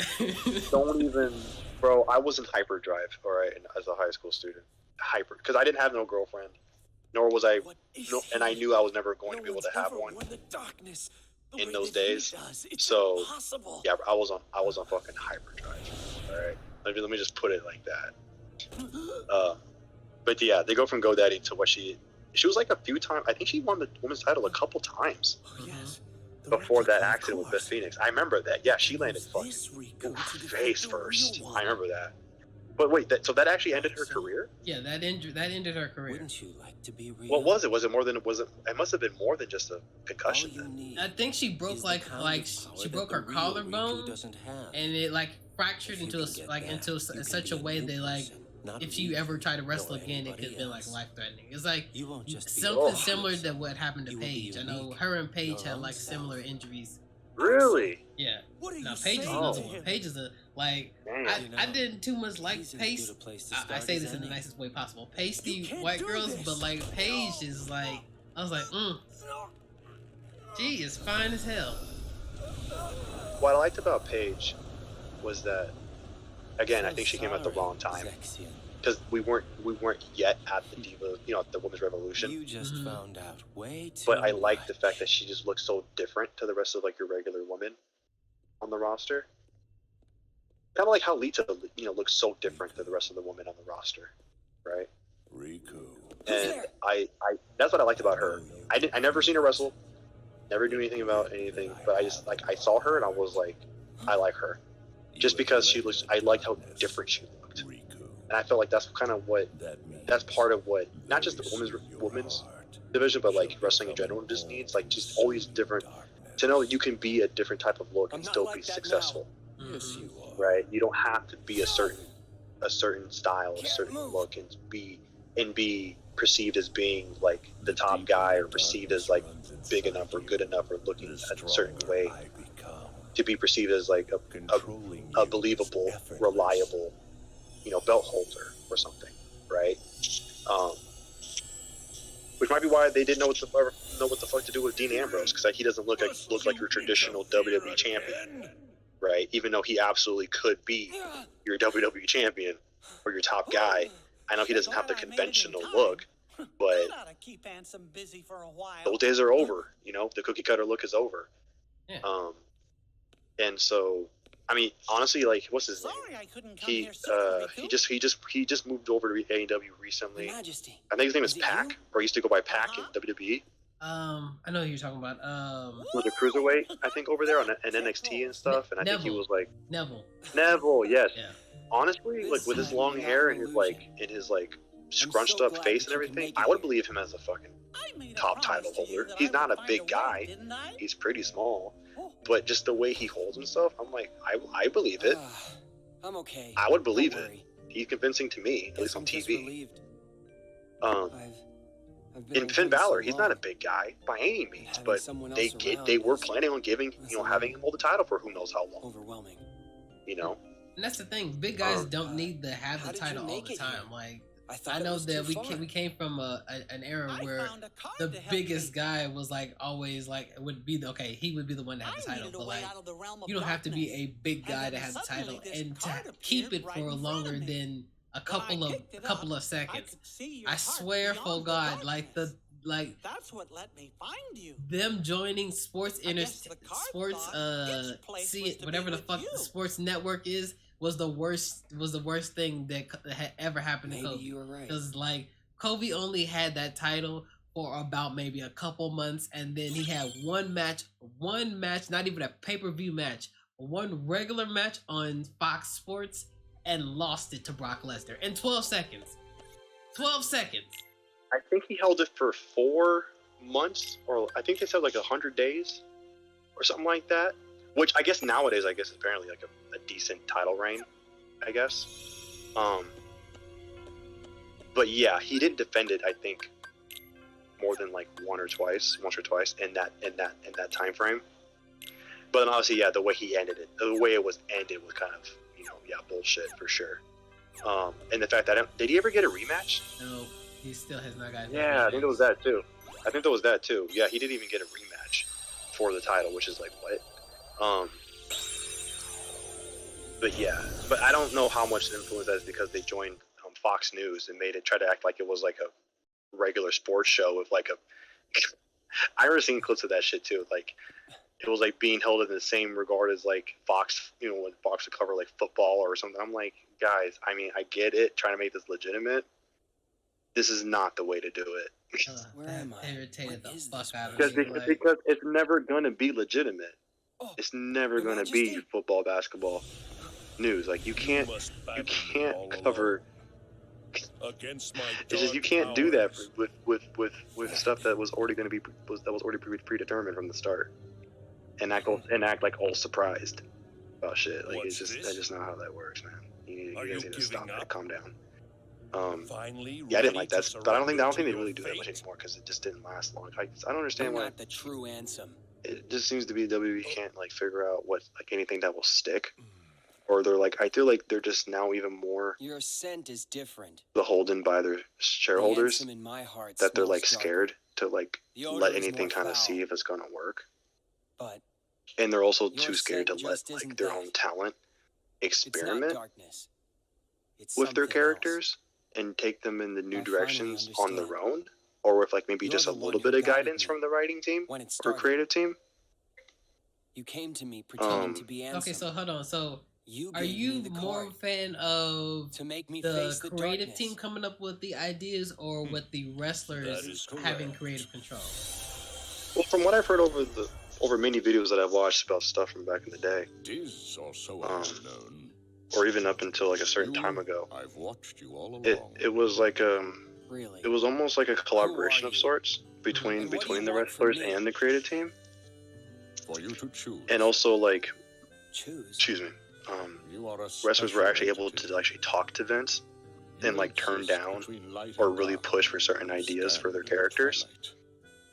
You or are for to decisions for like nominate storylines and shit. Mm-hmm. Because sometimes the wrestlers, Who's that? it's kind of like when you're working at a job, We'll right? know soon. And you have like, let's say you work at a retail job, and your regional or district manager comes to visit, and then he's just telling you the bullshit corporate stuff that he or she's being told to kind of just relay back down to you guys, and they just think like, you got to do these things, you got to follow this customer experience model because we know that that's what's gonna do best. And it's like, maybe that might be true. Maybe, but like I'm the one working in this store, and I know what will work.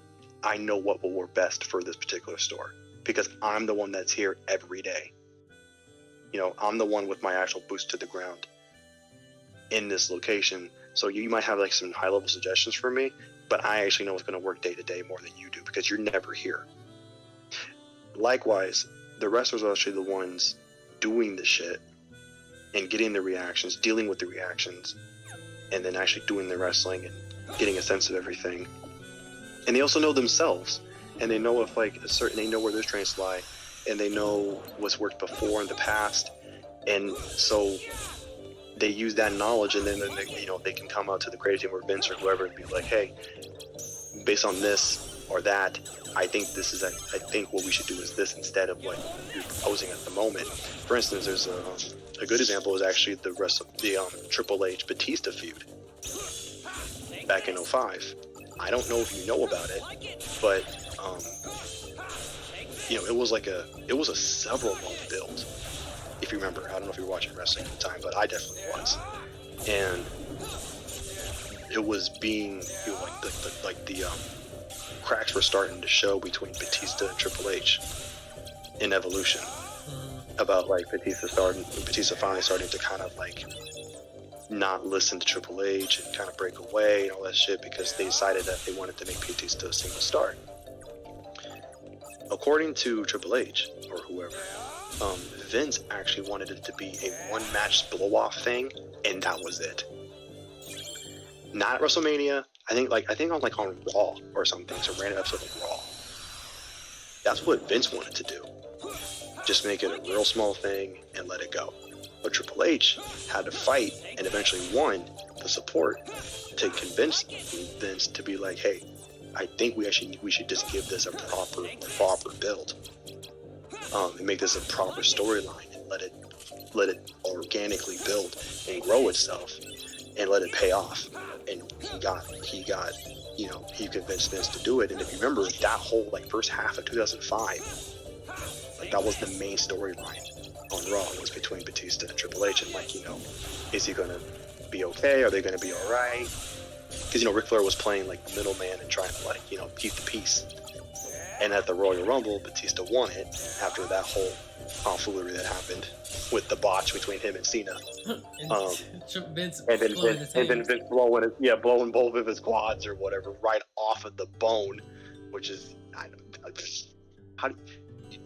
you don't know rage until you blow both your quads on accident. And so then he won, and then it was like teased forever. Like, I don't think Batista actually announced who he was going to fight, which championship he was actually going to fight. I think for like a good 3 weeks or something like that. Mm-hmm. Like, not until like mid-February, maybe even March, when he finally made his choice. And then he did like the thumbs down thing to Triple H. Remember that? Oh yeah, well he decided to go up against He him. did the thumbs down. Yeah, and he wanted to fight Triple H, and then he did the powerbomb to the table and all that shit. And we were like, oh, fuck, it's actually happening. And then they had their match at WrestleMania, and then Batista won. It was like the passing the torch type of thing. And then, they wanted it to be done at that point, but Triple H was like, no, we need to properly build this guy. We can't just give him the title and that's it. We have to really build him. And that's when they had their 2 rematches at Backlash and then at Vengeance. With Batista winning both of them, with the last one being in the Hell in the Cell. I don't know if you remember that. I actually convinced my mom to let me order that pay-per-view, so I got to watch it live, which, well, not live, but you know what I mean, like on the day. And I saw that whole Hell in the Cell, and it was fantastic. Just right what my fucking 13-year-old ass was looking for. And I also got to watch Shawn Michaels and Kurt Angle have their rematch as well, which was chef's kiss. But yeah, like Triple H used his experience and his understanding of the business, of the crowd, of like building a new star and all this shit to be able to convince Vince to let this actually be a proper feud, a multi-month feud, whereas Vince wanted to just let it be a quick little blow-off thing right from the get-go. So I think it should be a collaboration thing, because like the wrestler can maybe have the idea of the character in their head, but then the creative writing team can find a way to flesh it out, right? Or when it comes to feuds, the creative team can like have good ways of like maybe pitching the ideas, but then and obviously they get put to the wrestlers, and the wrestlers can kind of use their understanding and knowledge, either turn it down or roll with it. That's what they used to do. Like, wrestlers actually could turn down pitches a lot of the time, and they did, because they were just like, no, this is too far, or like, I'm just not going to do this, or it doesn't fit me, or something like that. It'll make no sense. So yeah, and so but nowadays I think the wrestlers overall are just too scared to fight back, because I think Vince is just even more closely involved with the creative process than he used to be. And they just don't want to risk possibly losing their job, because also with how fucking fire happy WWE is nowadays with their stars. Like, they're just getting released left and right for whatever reason, like all the time. So I think there's like a fear, especially if you're like a newer wrestler. You don't want to, like with any job, you don't want to fucking start stepping on any toes. So you're just going to take whatever they tell you to do, whether you like it or not. Because you want to get, Which I thought I know that the more established talent could do that, but I thought like the regular Joe talent, like a Santino Marella, he really didn't have a say in what his character was going to be. But like John Cena would of course have a say so, but I'm trying to think like a middle ground between the Santino Marella and the John Cena. A Chris Jericho, or I guess like an Edge, that had like years in. I figured they had creative control eventually. I'm sure like Edge probably does at the moment, and I'm sure he did like in the 2000s. And Jericho, actually, I actually have heard stories of Jericho turning down shit, or like pitching ideas. Actually, he actually pitched the idea to Vince about. Remember when he came back in 2008? When he was the Y2J? No. 08, bro. Not like when he first debuted on WWE. like when he came back after like his first like stint away, and he was like he was wearing suits all the time. Oh, the asshole Chris Jericho. Yeah. When he came back that time, he actually pitched the idea to Vince to like completely alter his character. So instead of being like the bad boy rock star, he was going to be like the kind of more high, prim and proper heel type. You know, that kind of talked like intellectually and stuff like that, and like kind of quietly, like chose his words carefully. He pitched that idea to Vince because he thought like, you know, he doesn't want to come back and just do the exact same shit as before. He wants to be able to kind of evolve his character in a different way. So he pitched that idea, and it worked. I mean, he was a great heel. You know, his feud with Shawn Michaels was fantastic during that summer. So, you know, he had that idea, and like, and then the writing team, creative team can kind of like work like, okay, what can we do with this character, right? What kind of route do you think, you know, we think that we can take it in a good way? So it's like they need to work in tandem, and I think it should be that way, working in tandem. Like either the writing team, creative team give a suggestion to the wrestlers, and you know, they figure that out, work that out, or the wrestlers have an idea and pitch that to either Vince or to whoever on the teams, and they work and see if they think they can figure out or think of something better based off of that suggestion. Because sometimes even if they give an idea, maybe they don't think it's good, but it sparks the inspiration to create something even better, or just something different in general. But it like kind of serves as the catalyst.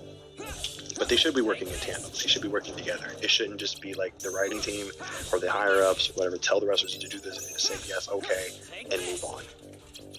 That I don't think that should be how it is. I think the wrestler should have. I mean, getting full creative freedom is tricky because that kind of shit needs to get put into a contract. And I don't think a lot of wrestling promotions are like eager to put that in anyone's contract. But to let it just be known amongst the company as a whole that like, hey, you know, you are free to give suggestions, right? You are free to express your opinion on the direction of your character or your, you know, your gimmick or something like that. I think that way you don't need to put in any contracts, and it allows for collaboration, open collaboration, which I think is just not existent in wrestling right now. On the whole. No, definitely. I'm sure there's like here and there. I'm sure there's some that do, but I think as a whole, that's just not happening. I think the other promotions let their wrestlers have a little bit more say. But I definitely know WWE, unless you're famous and you have done them some got them money, you really have no say in it. I know, like, I think AEW does give their superstars a little bit of control, and I think TNA used to. I don't know if they do now. Since they're kind of trying to rebuild their brand. Yeah, TNA's definitely fallen off the map, honestly. That was even before AEW came into town. They've gone through so many fucking changes and shit, like, I mean, that I've seen. You know, like, I was around when they actually went to a 4-sided ring for a small while, which I thought was the dumbest thing in the world. That 6-sided ring was like a marquee difference for them. I don't know why they got rid of it. Unless it was bad for the wrestlers, but otherwise I don't know why they changed it. So there was a interview with AJ Styles, Jeff Jarrett, and another wrestler from TNA, and AJ would say that it was hard and Sting, and AJ said that it was hard to perform in that ring because like it's unorthodox. There's not really that ring didn't really give them any give. Jeff Jarrett said that the only reason why he had the ring was because that it was good for toys. Like, no one had a 6-sided or 8-sided ring. So, like, kids would be able to get that from toys because, you know, you would be able to get an 8-sided ring as opposed to a 4-sided ring. The reason why they switched it back, at least in show-wise, is because Hulk Hogan came by when Hulk Hogan was running, taking control. Yeah, I remember that. Yeah, he ran that bitch to the ground, and he was like, you know what? Hulk Hogan era is terrible. Yeah, he's not as good as I thought he used to be. Like, young me thought that Hulk Hogan could never do anything wrong, and now older me knows that he is just a terrible man, a terrible man. he's got some issues. Definitely. But like they've gone back and forth between the 6-sided and the 4-sided, and I'm like, okay, guys, just pick one. Stop. Like they I don't know who's running the ship over at TNA or who had been. I think but Dixie Carter still. I think she's still running. Is it? I don't. Again, I don't know. They need to change their leadership at the top and figure it out from there, because they just seem to be all over the fucking place. I mean, they're getting all types of good wrestlers. Like the talent's not bad, but as far as like just yeah, I don't know what their end goal is, but they're never going to be a big promotion with how they've been going. Like they had their best chance like in the mid to late 2000s, and it just seems to be they've just been floundering ever since. Oh yeah, just ever since, and it's just a shame. It's a shame because, man, honestly, sometimes I was more excited to watch TNA shit than I was WWE. I'm not even gonna lie to you. definitely. There were times I was, you know, it's funny. I actually missed one of the most hyped matches I had ever been for because I was bad mouthing my mom. It was a Slammiversary. Their big like summer pay-per-view. You remember that Slammiversary that they would do? It was their WrestleMania. Yes. Well, it's weird. It's weird. The way they did it was really weird. No, that's Bound for Glory. That's their WrestleMania. Yeah, that's the WrestleMania, which was in October. But Slammiversary was their anniversary pay-per-view. So it was very strange. I don't know why they just didn't make Bound for Glory their anniversary pay-per-view, but I don't know.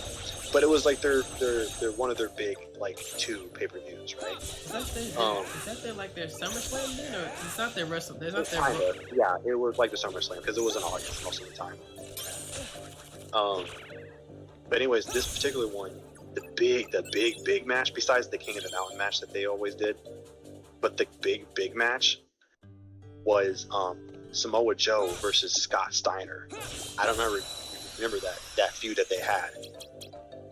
But they were going to fight at Slammiversary, and this was also still when Samoa Joe was still undefeated too. Was this when he was doing the Steiner math? I think that was afterwards. Okay. But it was because I saw that promo and he mentioned Kurt Angle, and I don't think Kurt Angle has shown up yet in TNA. But yeah, that was like the big match, right? And I don't know, for me at least, I actually kind of thought that Scott Steiner actually had a chance to beat Samoa Joe's winning streak. Not that I wanted it to, but it did seem legitimate that it could happen, right? Because they seem to be like on equal footing. Like they're the same height. Obviously, like they're both big dudes, like, you know, very aggressive, hard-hitting styles. I honestly thought that it might happen, right? Mm-hmm. And so I'm watching the pay-per-view. And it's going good so far. And I'm watching it in my mom's room. Don't know why, but I was watching it in her room. And she was home. And we got some kind of spat about maybe chores or something like that. And I just said some crazy, wild shit to her. Because I was just so mad for whatever reason. And then she kicked me out of the apartment for like a while. What? Yeah. She kicked me out. She screamed at me and just get out. And I was like, whatever, fuck. 'Cause I was like 13. I was like, whatever, I don't fucking care. I'm Shadow the Hedgehog. I'm Edgelord. Like, I don't care. Hedgehog, I'm Edgelord. I don't give a fuck, whatever. Like, I was smirking like the whole way too. Like, I did not give a fuck. And I just stayed outside. I mean, like, she didn't make me homeless. She just kicked me out for a little while. Yeah. And so I was outside for like 25 minutes or whatever. But when I came back in, I had missed the match. So I don't think I've ever seen it. But like that was the one, and like the match was about to start too. Like, fucking teenage RJ, 13-year-old RJ, hormonal RJ, just couldn't realize that like the match that he wanted to watch more than any other on the card was about to happen, and he just couldn't shut up to keep his mouth shut long enough to just watch the match. Yeah, I missed it. It was... maybe I've seen it? I don't know. I don't remember anything. If I have, I remember nothing about it. But I think I think Samoa Joe still won though. I think because I think he was still undefeated. I forgot how he lost his undefeated streak actually. It might have been Kurt Angle. I think it was Kurt Angle actually. Yeah, I think Kurt Angle, and I think if it wasn't interference, then it was definitely AJ Styles. But I think I think it was Kurt Angle because I think they traded wins when he debuted. I think they traded wins. I think he actually made him tap too. Did Kurt Angle made Samoa Joe, or Samoa Joe made Kurt Angle tap? Probably, I think both. Probably both. They probably traded submissions. I think because they had their match, it was billed match of the decade back in the day. Because TNA was just on some crazy fucking big dick summer vibes. Even though it was in January, it was for their Genesis pay-per-view. I know this because I actually went and bought it. I had it for a while, like the DVD.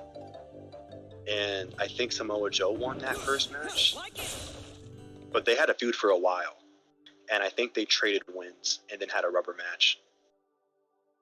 And I don't remember who won the rubber match. I think that's how it went. I could be completely wrong, but my brain's telling me that's right. So, good old wrestling, man. Good old. Give me besides Taker WrestleMania. Those you can't include those. What are like 2 or 3 of your top matches, like favorite matches ever? It would have to be Edge and Christian versus the Dudley Boys versus the Hardys. WrestleMania. Which one? It was the first one. It's the very first TLC match that they ever did. WrestleMania? Yes. Well, it was funny about that. That actually wasn't a TLC match. It wasn't initially billed as a TLC match, which is funny.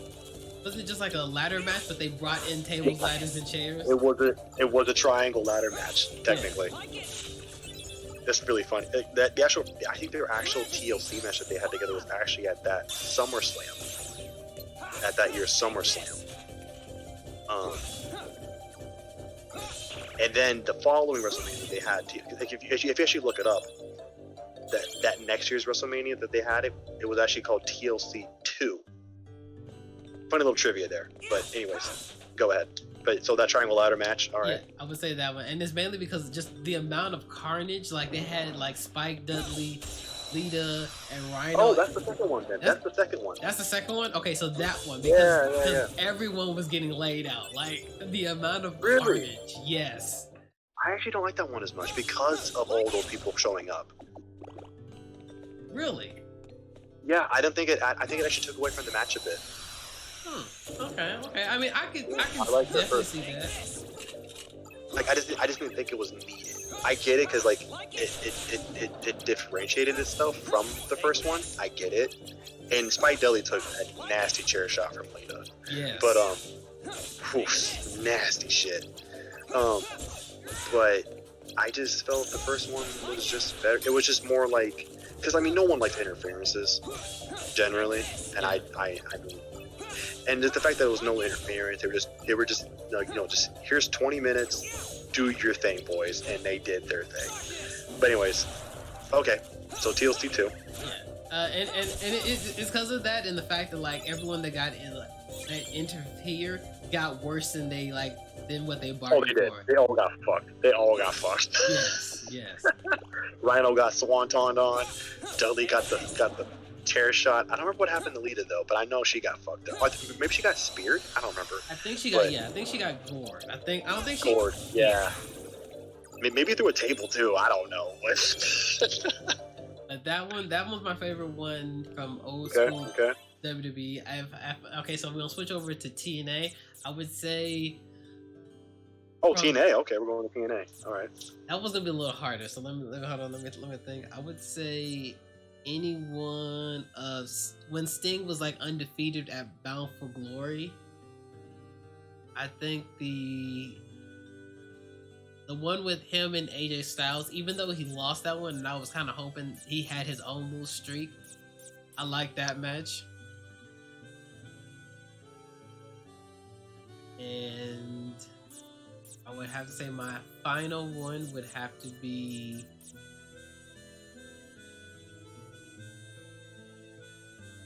final one. a Hell in a Cell. I know it's a Hell in a Cell. Oh, Taker and Mankind. Taker and Mankind Hell in a Cell. Really? Yes. Oh. Yes. From what was it, 95, 96? Yes. Even though it's a short one. Yeah. Yeah, King of the Ring. I remember. I actually have never seen that match from start to finish. It's a short one. I mean, you have to. You don't even have to. Like. I've actually never seen that one. I've also never seen Taker versus Michaels at Bad Blood. I have never seen that one, but I played the game, and it tells you how the story goes. Like Kane interferes. Like as you know, Kane interferes. Oh yeah. I know what happens. I just never seen it from start to finish. Yeah, that one I haven't haven't seen. And I also heard Michaels got his ass beat. Yes. In that match. The only reason why he won is because Kane interfered. Yeah. If it wasn't for that, he would have won handedly. Okay, that's an interesting mix of matches. Mine, I'm actually not going to include any TNA because I wasn't really thinking about it. However, the Gail Kim Awesome Kong probably would be up there because I was exhilarated with that match. Absolutely exhilarated. That. I mean, I've seen a lot of good matches in TNA. Trust me, I have. But I don't know something about that match. Oof. Anyways, Michaels versus Benjamin on Raw. Ooh, the sweet chin music out of nowhere.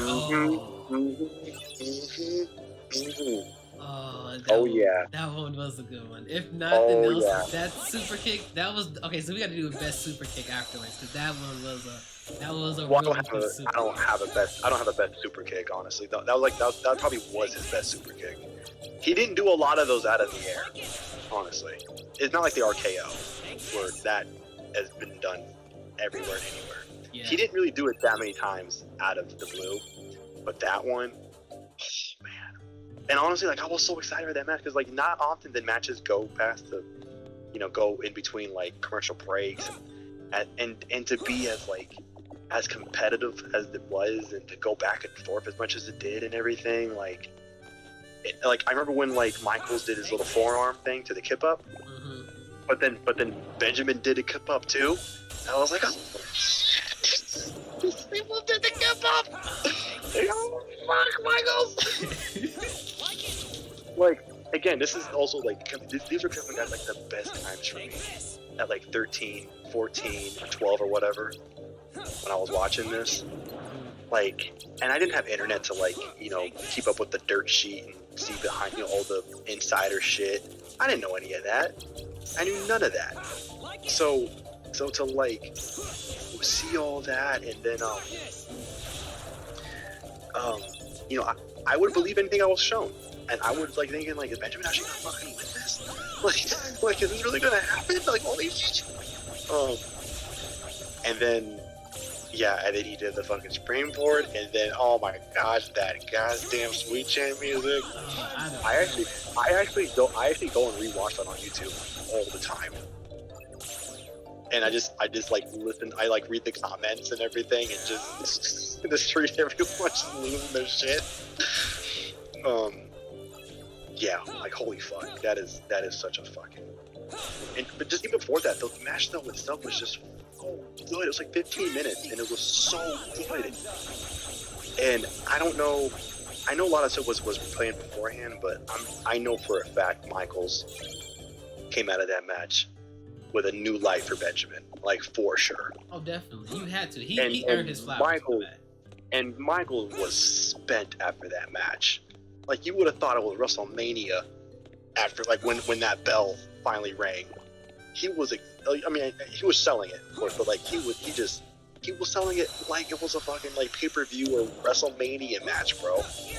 Like he made it really like Benjamin put him through the works, and he kind of did.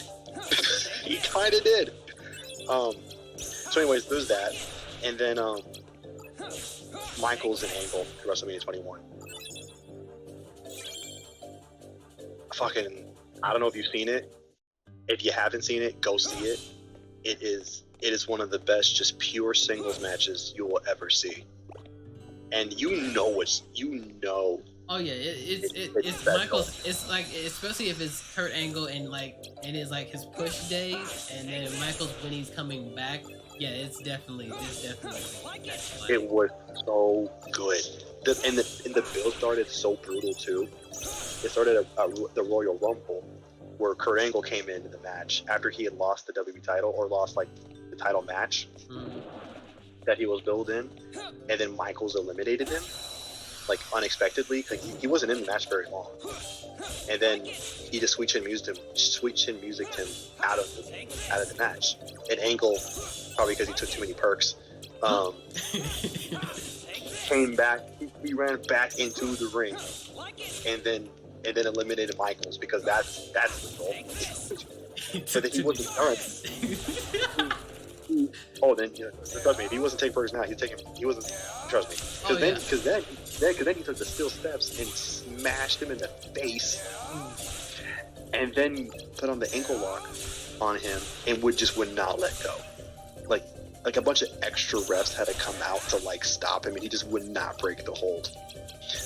While Michaels was like bleeding and just like screaming in agony and all that shit. And then after that happened, I remember distinctly, I think Teddy Long was on Raw for some reason, and Michael showed up, like in the GM's office. Because remember back then when they used to have a GM's office,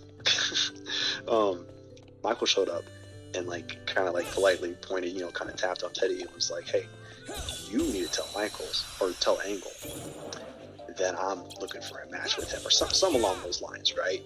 Basically saying like, I want to get my back, to get mine after what he did to me. And I was like, oh shit, it's about to get on. And then the hype just built from there.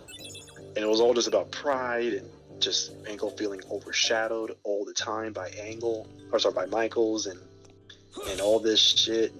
Oh man, it was just the build going on was like whatever sometimes. But the way it started was amazing. And then the match, oh my gosh, it was so fucking good. It was so fucking good, bro. I rewatched that match. It is amazing. So good. It's like 20-25 minutes, and you honestly feel like it's 10. Like, it just goes by that fast. It is so good.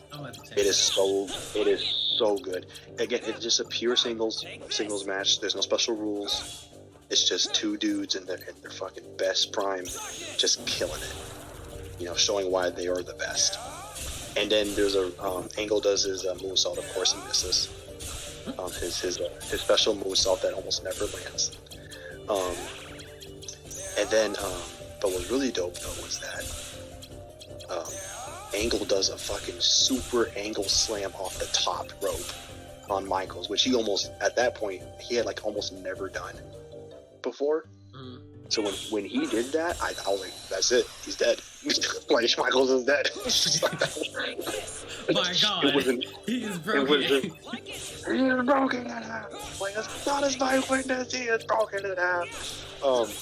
Yeah, like, so like there was that, and then so he did that, and then I think it takes a while for Angle to go for the pin, and then he does, and then Michaels does like not like a full kick out, but like kind of when you just like lift an arm up off the ground. He did that, and I can't even, bro, like 2.99999. Those are the best. Like, Those are the best. Like seconds away. I can't even explain to you how close that was. And then my Angle was getting like fucking like livid, right? And he kind of like got up, and like Michaels is on his knees. And then, he's just screaming at him. Michaels are screaming like, "Yeah, like I'm better than you," blah, blah, blah, screaming at him. And then Michaels like snaps out of it, and then like breaks his arms, and then sweet chin music's him out of nowhere. Standing up though, but like just gets him right in the face with sweet chin music. And then they both fall down. I'm like, oh fuck, like just lost it. And I don't think he was able to go for the pin, but he like gets up, I think. Maybe he did pin him, but then, or maybe it was Angle that did the kick out. I can't remember. I'm sorry, I can't remember. But someone did that really close kick out. But either way, Michaels gets up. Well, more like he like crawls up, and he's like kind of taking some ginger steps. And then Angle obviously snaps into it and grabs the ankle as he does, from the ground, and and he has Michaels in the ankle lock for like 1,000 years, bro. Like 1,000 years. And you know what means business when Angle goes down to the ground and does the grapevine on the leg. Yeah, you're not getting out of that. You're tapping. If he does that, you're tapping. Yeah, he went and did that. Well, first, it's always crazy. It's always great when like someone grabs the ropes or gets close and then Angle drags them back. That's always dope too, because the crowd goes nuts when that happens. And then he did that, and then he went down for the grapevine, and then everyone's like, no. But again, me being so young, I'm like, no, Michael, you can do this. You can do this. You can pull his weight and you to the rope. Yeah. Like the rope don't even seem that far, bro. I'm sure you can reach it if you try. No nigga ever. I'm gonna pull his weight and mine. But 15-year-old RJ was like, no, you can do this. You can do this, bro. You got this. And he was in it for a while, though. He was in it for a while, because Sean doesn't tap that often. And so he was in it for a long time. But then he eventually tapped, and it was like the most heartbreaking thing. But my heart, bro, like, I was like, what? Like, fuck, I didn't move, but I'm sweating. Like, what the fuck? Like, I'm so tired. Like, I need a nap. But it's funny, though, I found out later, behind the scenes, that apparently before the match, or like before the show or whatever, Michaels actually came up to Angle and kind of just, Angle said this, I think, during the Stone Cold podcast, I think, that he does. I think that's when it was revealed. Either way, though, it's been shown that, or revealed that Michaels actually came up to Angle before the match and straight up out of nowhere kind of just said, like, I'm not afraid of you. Which is weird. You would think to be the other way around, right? Yeah. But I think Michaels was the one that felt he had something to prove, rather than Angle. And I don't know why. I mean, this was only like 3 years since Michaels had returned, and I don't know. And while he was gone, Angle became like a huge guy during Michaels' absence, right? Just being just this huge workhorse of a wrestler, right?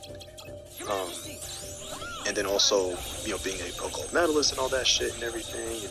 And I don't know. I guess Michaels just felt a little insecure, maybe. But yeah, it's been said that that's what happened before the match, which is interesting. But anyways, that's another one. I think another one, which is a little more obscure, so Cena versus Taker at SmackDown back in like 2004. It's a little more obscure and not really talked about much, but I remember it very vividly because obviously this is when you're on the John Cena train, because he was a face at this point. But the build was like a short-term little thing, like a little detour for Cena on the other things. I don't remember what, but I think maybe Taker was returning, or I don't know. But Cena was in either a tag match or a fatal 4-way or something on this week of SmackDown, and Taker showed up and crashed the party and just gave everyone fucking choke slams. You know what Taker does his thing, cleans house. Yeah. But I think he gave Cena like a tombstone or a last ride or something. I think he did something a little more to Cena. Can we all agree that the last ride is the most like dangerous powerbomb in the history of powerbombs? Oh, everyone knows that. Everyone knows that. Everyone fucking, yeah. But yeah, the next week on SmackDown, it opened with some early point in the show. It shows Cena kind of walking in the backstage area, and like these random wrestlers are like trying to like tell Cena like, hey, whatever you're gonna do, like don't do it, like it's not worth it, bro. And then he just stays silent and just continues on. I don't know if he's looking for Teddy Long or something, but I think he might be looking for somebody. But he just basically he wants to have a match with the dead man. He wants to fight him, and everyone's telling him like, bro, don't, it's fucking Taker, like, are you stupid? Like, I think he does go to Teddy and tell him like, this is what I want to fight Taker tonight. And then Teddy's like, Teddy's favorite fucking thing was to say, you're going one-on-one with the Undertaker. All right, player, you're gonna go one-on-one with the Undertaker. Or the second one was like, tag team action. With the Undertaker. With Undertaker. was so I didn't realize how often that was until I watched I think Cultaholics like best ranking of the best general managers of all time.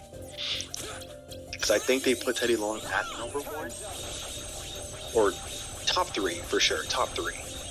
And like the best they just kept, you know, the first they started with like playa, you know, and they were like in between putting mid carders and tag matches with the Undertaker. And I was like, oh yeah, he did do that like all the time. Yes, when he literally had no idea what else to do, he would have the Undertaker come into a match just for fuck all. It's like, you know what? It's a random Friday. Well, he would like cut in on like the opening, you know, monologue or whatever, or dialogue, promo, you know, the beginning promo. He would just butt in on it and be like, "Looks like y'all players got some problems you need to settle. So how about I'll put both of y'all in tag team action tonight with the Undertaker." It's like, yo, what does the Undertaker have to do with this? Like, I don't know, but I'll see y'all later. Holla holla. Holla, holla. And then just leave. He hit that little dance super before he leaves, that little Teddy Long dance. Yep, his little bit. It's more like a jiggle than anything, but anyways, Cena wanted to fight Taker, and so Teddy was like, "Yeah, you shouldn't, but okay, fine." So that was the main event for that night too. It was the main event, and Cena had never been in like as big of a match as he had at that point up until then, right? Because he was still like a mid carder, right? Mm-hmm. And so for like this might have probably been like a big, you know, probably like his first like big chance to see, you know, how well he'll do. And he lost, of course, but it was a pretty damn good match, honestly. And I remember, especially since I was on my Cena phase, I was like thinking like, yo, Cena, you can win this, right? And like I should have known better. Like, no, you're not fucking beating Deadman. Like, you're not beating the newly come back Undertaker. It does not happen. But at the time, I thought it was gonna happen because he put up a good fight. He was not getting squashed. At least I didn't think he got squashed. But for me though, that was like I don't know, like that's like a purely nostalgia thing, honestly. Just really young kid who's just all about the Cena shit and just was like, yo, this was a fucking dope ass match. Because you never thought that would happen. You never thought Cena would fight Taker at that point in time. And the way they kind of just built to it for it being such a short. Because after that was it. There was no like extra build or anything. There was no more stuff, no storyline or anything with them again. So for it to be such a short-lived little thing, it got me fucking hyped as hell. Not even gonna lie. They gave Cena a WrestleMania match with the Undertaker. And yeah, I saw that. Yeah, I heard about that. It was okay. It was 10 years too late. Yeah. Unfortunately, it was 10 years too late. Unfortunately, it really was, and it's a shame because it probably would have been a good match. Like I know, who did Taker fight after he was done with Triple H in the Hell in a Cell? Was that CM Punk after that? Yeah, it was. Or was that Bray Wyatt? I think who was that. It was. No, I think that one was Brock Lesnar because he lost that one. And Was then, that Lesnar afterwards? Okay, I wasn't sure. And then I think he did Bray Wyatt and then lost to And Roman then Reigns. CM Punk. And then CM Punk, or at least he won. Oh, really? I know he lost.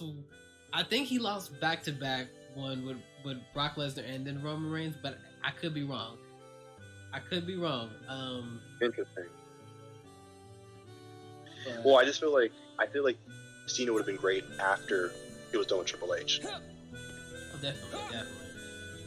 I will say though that I wasn't just today years old when I found out that someone has made the Undertaker tap before Brock Lesnar recently. But like back in when he was the Dead Man Inc., when he was the Motorcycle Taker, come to find out that Kurt Angle made him tap in the ankle lock. And I was like, for the longest time, I thought that two people that have never tapped was the Undertaker and John Cena. And come to find out that Kurt Angle made both of them tap. I don't know. I just didn't know how I was sick. I was just distraught that day. Oh, I knew that. I did not know that. I honestly didn't know that. Yeah. I thought that like he has never tapped. Oh, I could do it. He also made Hulk Hogan tap. Yeah, okay, but that's a different story. Like, I can believe. I mean, not really. Hulk Hogan was also known for never tapping either. Really? Oh yeah. I mean, not like, I mean, I know he tapped to the Rock sharpshooter, but like the ref was out at the time. But yeah, like that's like a big thing. Like, I mean, if he did tap, it was almost never ever. But I think Kurt Angle made Cena tap back when he wasn't like Super Cena though. Yeah, he was. This was back on, like, on SmackDown. This was back on SmackDown when before he was pushed to the moon. So like that makes sense. I will say though, Kurt Angle versus Cena at No Way Out 2005. It was the finals for the SmackDown tournament to determine the #1 contender for the WWE title. Cena won that, but that match was fucking gripping because Kurt Angle did the fucking grapevine, which is supposed to be doomsday for everybody, and Cena actually pulled himself to the ropes, which was just insane at the time. Because like you said, if you get in that grapevine, you're dead. You're dead. Your ankle, say bye-bye to that ankle. You know, like that's what it was at the time, and he actually pulled through, and that was amazing at the time. Like that's also like a really big one for me too, because I watched that pay-per-view. I actually worked that as well. Yeah, and also I kind of thought Big Show was good because Big Show fought JBL in a barbed wire steel cage match, and I totally thought Big Show was gonna fucking annihilate JBL. And come to find out, JBL won. So That's just like I said, him winning that title was the best thing for him. But like, God, I miss Bradshaw. I just really don't like JBL that much. I miss the APA. I miss the APA. I wasn't watching wrestling at the time when he was part of the Acolytes or APA or anything like that. I didn't really care much. I didn't really mind the JBL character. I just think he just never ever like won like clean ever. Oh, he was a dick. He was always winning by the seat of his pants, which sometimes that's fine, but when it was like almost every single time, it just kind of did make him a dominant champion, like ever. Like he fought against Undertaker at SummerSlam. I don't remember how he won, but it wasn't clean. And then Undertaker fucking chokeslammed him through his limo roof, which was awesome. And he fought him also other times at the pay-per-views as well. And